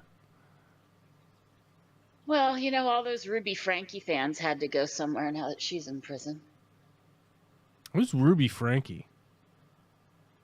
She was the woman who was a family Mormon mother YouTuber who got involved with a cult, and then her children turned up somewhere in Utah knocking on strangers' doors, begging for food, practically emaciated and tortured. Right. That's Ruby Frankie. I'm totally okay with my favorite soccer team since childhood, Liverpool. 5 wins in 5 games in the Premier League. Got American owners since 10 years back. The Fenway Sports Club. I'm okay with Liverpool. I mean, I don't know. Like I said earlier, that a lot of the MAGA people are the same as, like, soccer hooligans in fucking Europe. You know what I mean? Roots Rock Reggae says white people are a savage, vile race. All they know is murder for conquest. But now it's a declining race, full with trans, homosexuals, and racists. No culture. Shit, motherfucker. Like, of course white people have culture. Hold on. Let me find it for you. If you put up cheese curds and poutine, I'm going to yell at you. Yeah, I'll find it for you. Okay.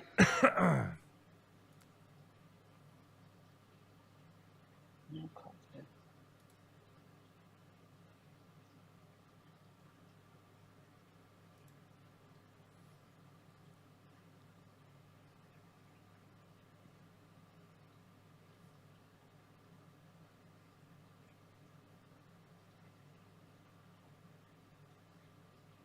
Never did find out what Watery Ranch is.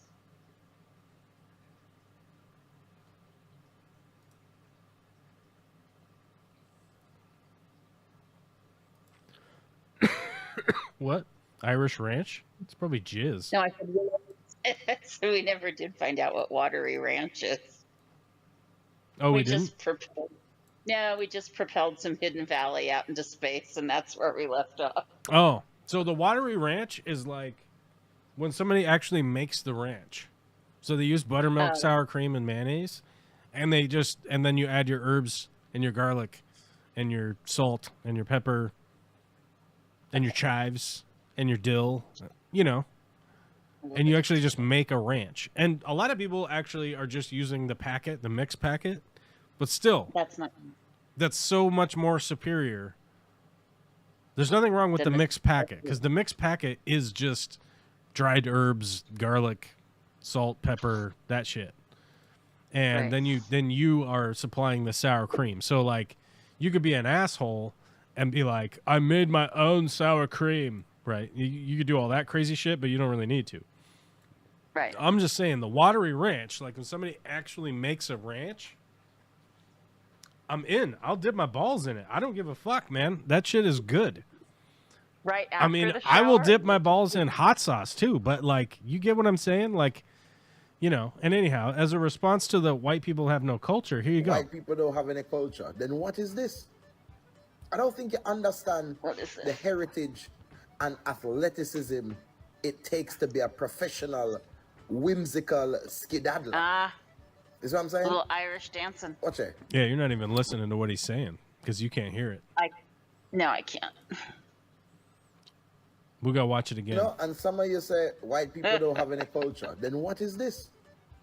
I don't think you understand the heritage and athleticism it takes to be a professional, whimsical skedaddler. Is what I'm saying? Yeah. Watch it. Yeah, you get Kid it. looks like a top man. That is amazing. He's. Oh, I'm it's just the saying cat, that, sorry. like, I'm saying that, like, there are lots of different air quote whites, right? That's the bigger problem. The bigger problem is like, what is a white, right? Because if you go back historically through time, the white doesn't make any sense, right? And because it's not, you know, it's not really a race. You know, it gets expanded and includes Italians and Spanish and fucking Germans and Belarusians. I don't know. Like, it just, people missing the melanin. You know what I'm saying? So it's like, well, are the Brits and the Danes exactly the same? Fuck no. They're like, they're from absolutely different parts of the world. They don't share any fucking cultural similarity, right? I've spoken on this many, many times. I'm American culturally, okay? Like, I joke about, like, moving to Denmark or whatever, but, like, I don't speak the language. I don't do any of the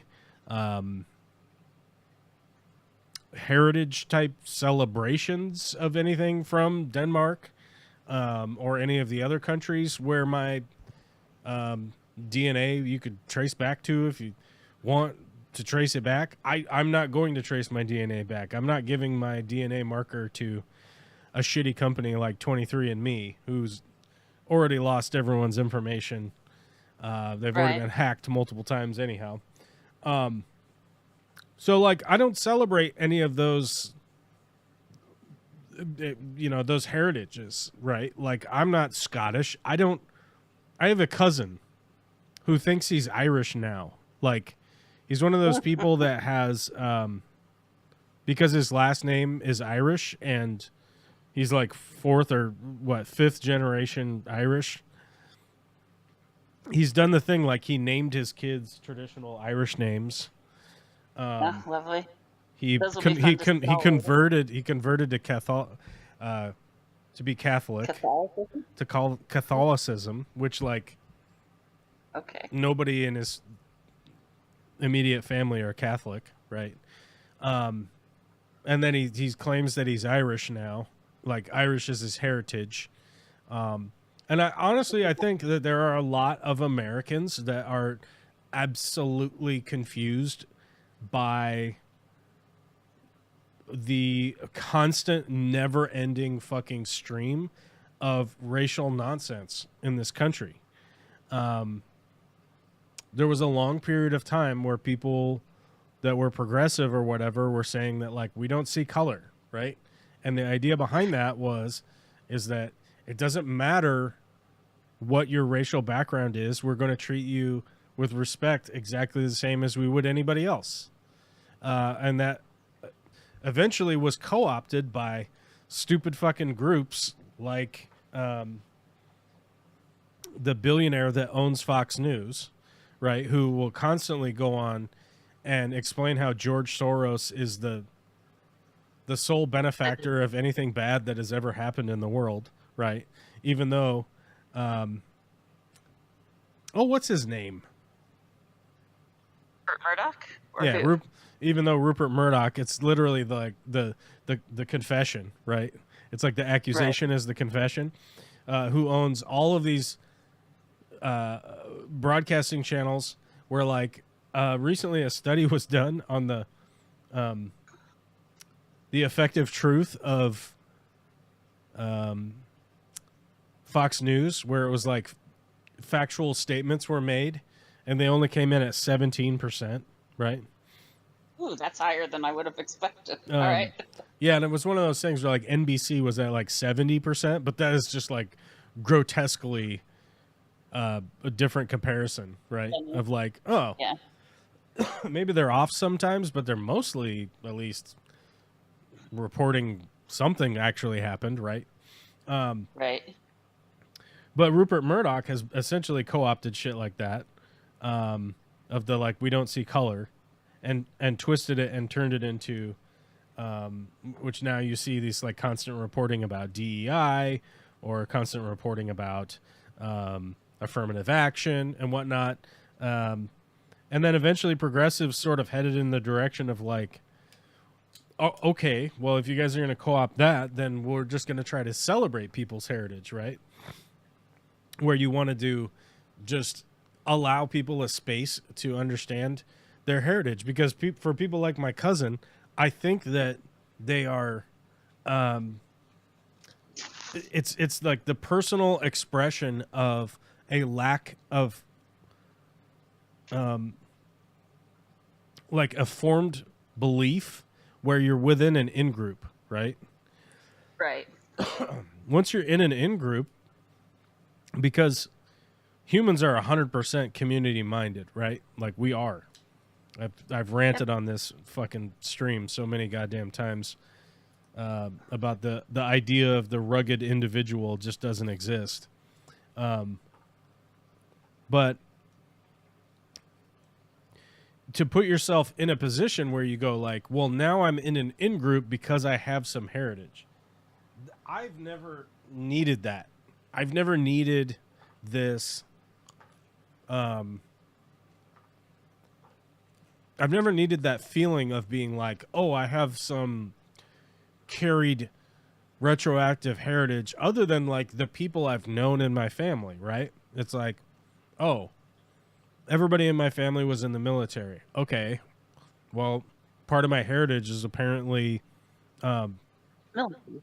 getting on a ship, traveling across the ocean, loading up fucking armaments onto airplanes and other ships, and then just blowing up other countries. I guess that's part of my heritage. Like, well, I'm not really clinging to that. I definitely am 100% factually opposed to the military-industrial complex and the insanity that the United States has been operating with this world conquest the entirety of my life, which is crazy. And in fact, I was talking to my neighbor the other day that he was like, it's not that big of a deal that we're all around the world. Like, it's not a big deal. And I was like, do you think it would be odd if Thailand had a military compound right across the street? And can you honestly tell me with a straight face that, like, you would be cool with Cambodian armed forces just having a base across the road over here in this, like, unoccupied, like, what do you call that when it's a unincorporated county area, right? Yeah, If Cambodia just showed up and started building a military installation and like flying planes in and out of it and shit, right? Would you be cool with that? And he's like, oh no, I wouldn't be cool with that. And we're like, then why do you think it's acceptable for us to be doing that to other people? Do you see the glaring, like, eye-blinding hypocrisy, right, of your statement, right? Which does tie into the fact that I talked about this last week. I'm going to talk about it again this week because we're continuing to do it. That all these people are willing to show up to the Arizona Cardinals fucking football stadium to cry out in horror that Charlie Kirk was murdered, which, by the way, is disgusting, reprehensible. I do not support it. I don't have anything. I don't wish death on anybody. But supposedly 100,000 people can drive out on a Sunday, which, by the way, is supposed to be church day. Okay, why weren't you at church? Why weren't all the Charlie Kirk fans at church? I don't know. They're willing to go to the football stadium to cry out about how important Charlie Kirk was to them, and not a peep, not a singular fucking moment spent at the 11 people that were annihilated by a U.S. Admitted military strike on a boat. Then the three, how many is it now? How many boats?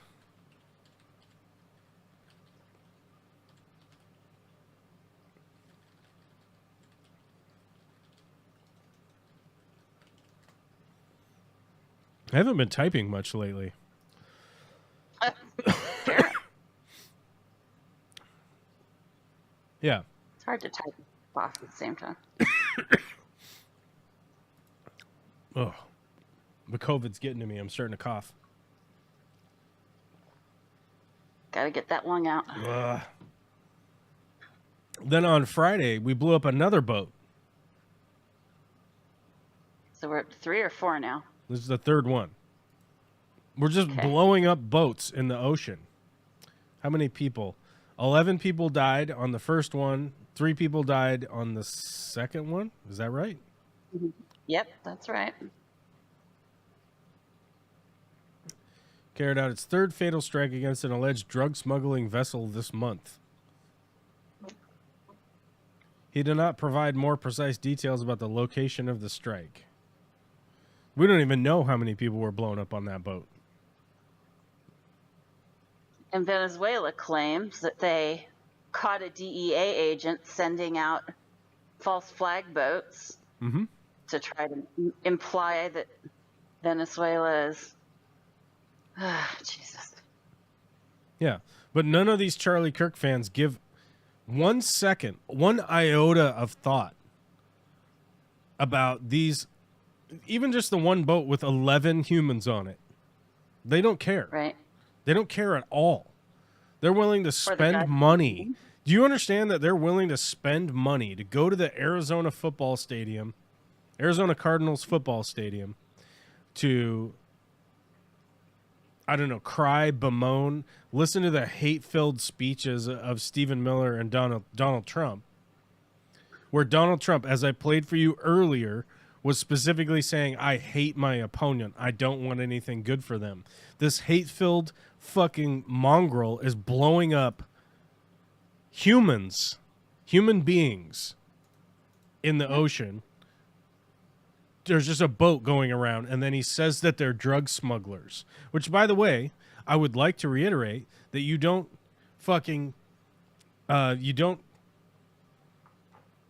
we don't execute people for drug smuggling in the United States. That is not the crime. But Donald Trump has gone on record multiple times saying that we should do what Duarte in the Philippines is doing with these public executions of drug dealers and drug smugglers and stuff, right?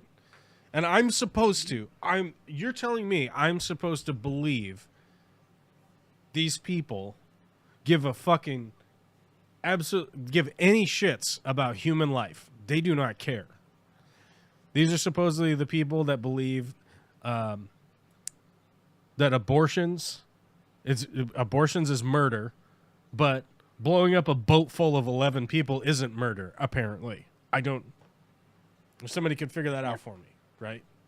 If somebody could explain to me how you exist within that level of hypocrisy, I don't know.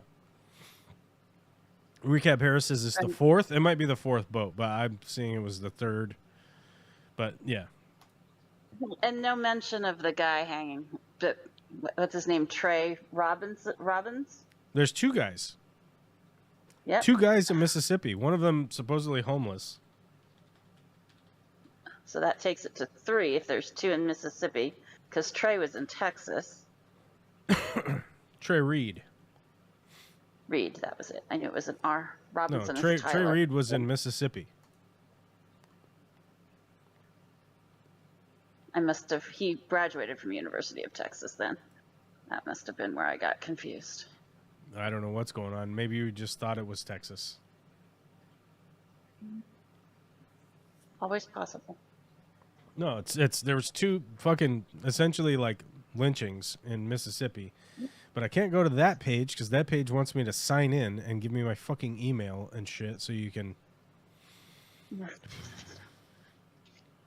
Word walls.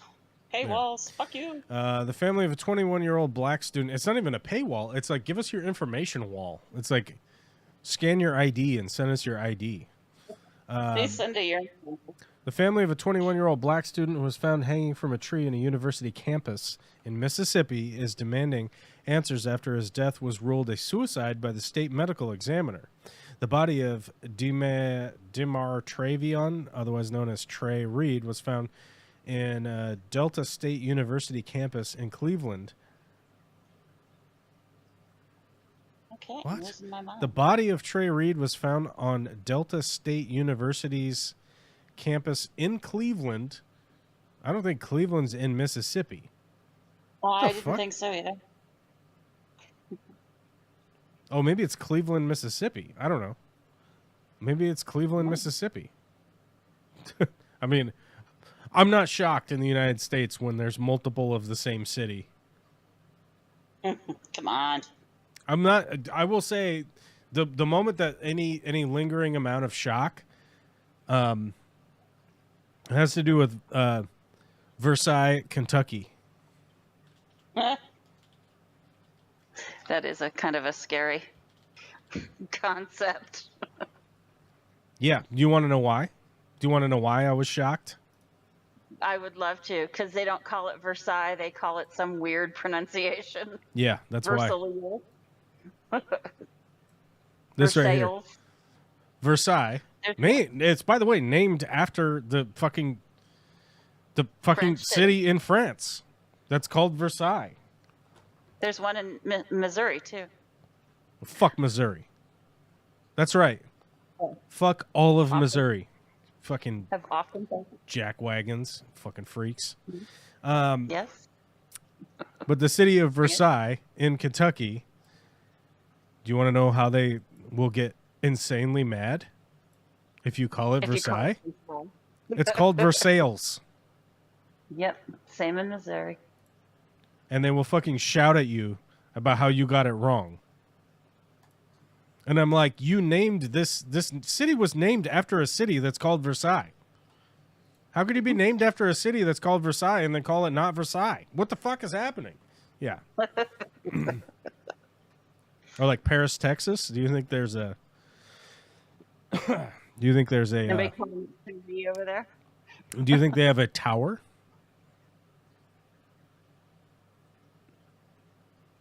Do you think they have a tower in Paris, Texas? Do I think they have? Oh, do I think they have the Eiffel? Yeah. Do you think they have the Eiffel? I mean, if they had a tower in Paris, Texas, there's probably a gunman on top of it. Let's be honest. Right. Yeah. Great movie though. Anyway. Yeah, this poor kid Trey was found hanging in Mississippi. It's probably Cleveland, Mississippi. That's probably why. We could look it up. Hold on. Well, okay. Yep. Our confusion was around them calling it Cleveland. Okay. Okay. I'm pretty sure Cleveland's in Ohio, but no, it's also in Mississippi. It's everywhere. Everywhere you want to be. There's probably one in Texas just for me. Oh, they like to advertise their plantations. Oh, well, then. Are they wineries now, or are they still plantations? This one has a sign that says it was a plantation, just so you know. Yeah. All right. We're not letting that history go, after all. Yeah.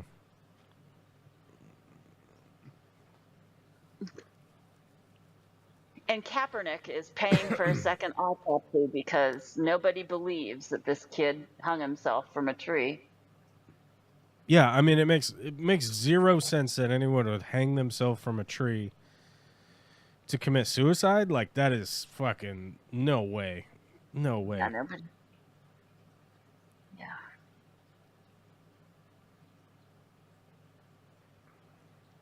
And you're right. There were two that weekend, that day. But I haven't heard. I've heard almost nothing about the second. Yeah. Here you go. A second man was found hanging in a tree from Mississippi on the same day. It was apparently a homeless guy, so I'm Not a lot of yeah, info to be given. hanging death of a student in Mississippi is officially ruled a suicide. But here's the weird thing is that, like, the police lied and said that they found his body in his room. Right. They told the family some other bullshit. Yeah. And didn't he have, I saw, and it might have been incorrect, and I don't know if it was him or the homeless, but one of them had like a broken arm and a broken leg, but still somehow managed to hang themselves from the tree. And that may have just been misinformation from the internet, but Yeah, it's hard to say. I mean, like, you really need to get like an investigation going on here to like find out what's going on. And a lot of people are highlighting that like if he left his room and was wandering around the campus, there should be some kind of evidence, right? Yeah, here it is. Multiple investigations are ongoing this week in Mississippi. Ooh, there we go. I can get rid of that one. Corey Zukaitis, 36, of Brandon, was found later in the day near a Vicksburg casino. Police are still investigating his death, and relatively few details have been released. Investigators say misinformation about both men is spreading online fast, including what the Bolivar County coroner described as inaccuracies about the Reed's limbs being broken. Many people have also shared photos of the wrong Corey Zukaitis on social media. Both cases have drawn national attention from civil rights organizations. The National Association of the NAACP has referred to Reed's death as a lynching. there's more than one Corey Zukaitis? Sorry. Yeah. It's not what I was supposed to take from that article, but There's always more than one of everybody. There's 8 billion people on the planet, and that's how statistics work. I know, but that's the name. I know. I'm just saying, like, I've been ranting lately about statistics because, like, trying to explain to people, like, how statistics work, where you go, like, oh, it's 1 in a million chance. So if I buy 500,000, my chances are doubled, right? Or whatever, right? That, like, my chances will increase. And it's like, your chances won't increase at all. It's still 1 in a million, period. End of story. Oh, man, my camera lost me. How could it lose you? Did you finally sink out of frame on your chair? I did. I was fucking slouching like a son of a bitch. There we go. Autofocus is back. I was slouching super hard. The COVID's got me down. Of course, people left because I was slouching too hard. They were like, we need to see your fucking zesty nipples. Oh, zesty. Anyhow, I got to go. It's 4:30. And nobody's super chatted in a long time because Skogs went back to work. So shout out to Skogs for the 5 gifted memberships. Oh, that increases our number. We forgot to increase our knees. Don't subtract me yet. I'll get caught up tomorrow. 33, 34, 35, 36, 37. 37. 37. Today's Germans never supported Hitler back in the 1930s, just like today's white don't support the old slave trade, or like all Chinese citizens supported Mao's genocide, or like today's Americans supported the napalm bombings in Vietnam. We, the people of today, can only work forward from where we are after learning the world history. It was bad back then. Let's not repeat the same mistakes. I agree. But like we also have to understand like the cultural implications of the past for the people that currently exist.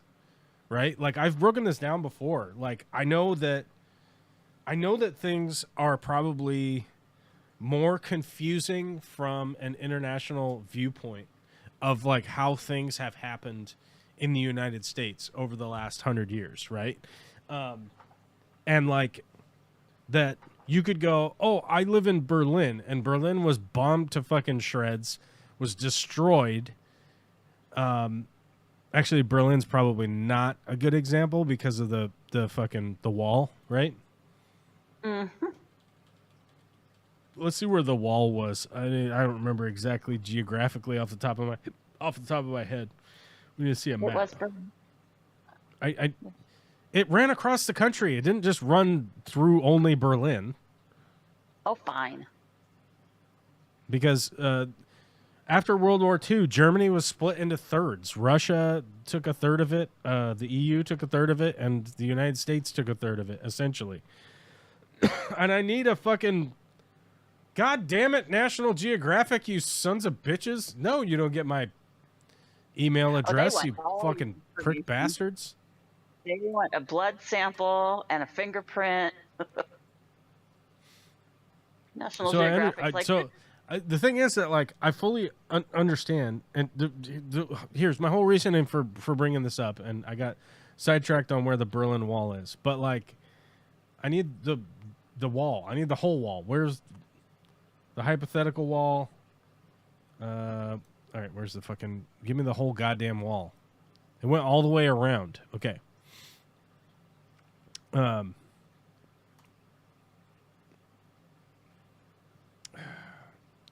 need to see the better illustration. No, that's a picture of a guy. Moving forward, as we learn from world history, Mickham, is getting harder and harder in this country as the administration tries to erase as much of it as Here you go. Can. All right, shut up. The occupied sectors look like this.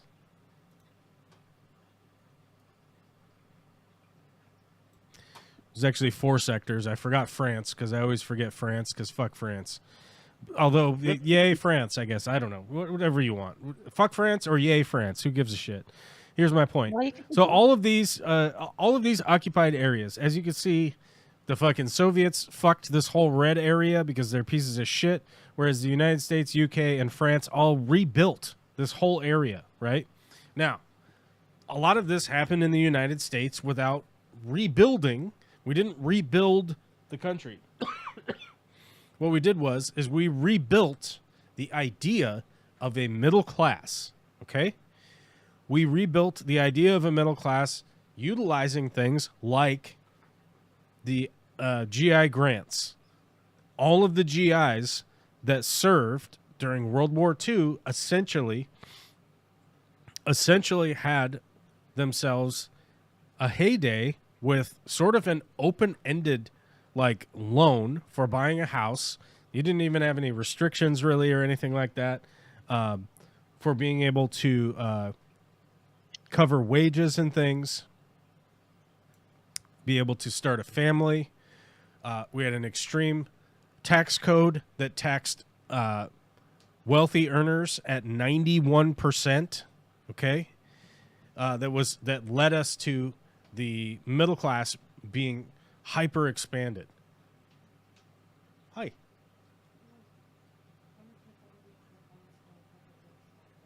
To what? Are you guys going? And sit in the car?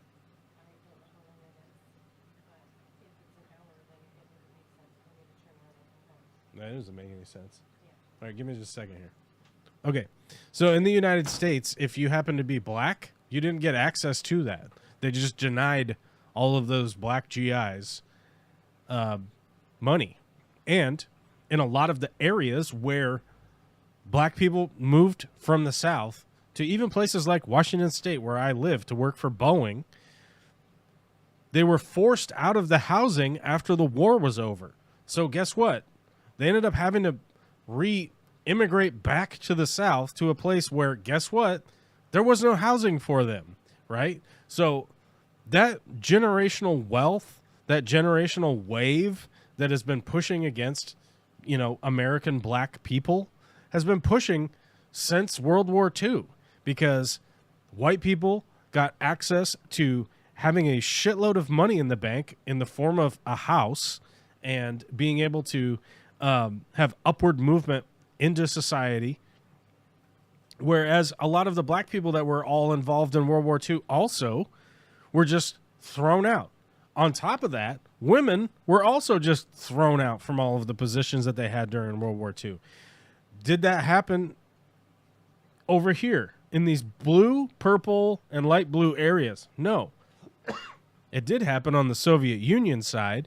So if you want to look at like modern day history and how it has affected certain people, here's like a perfect example of a bunch of people that you could find and go, hey, what the fuck was happening between these two sides?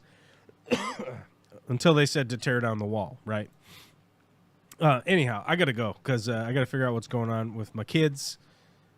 my kid and my wife and my wife. You know, she's got a thing, and I gotta go. I've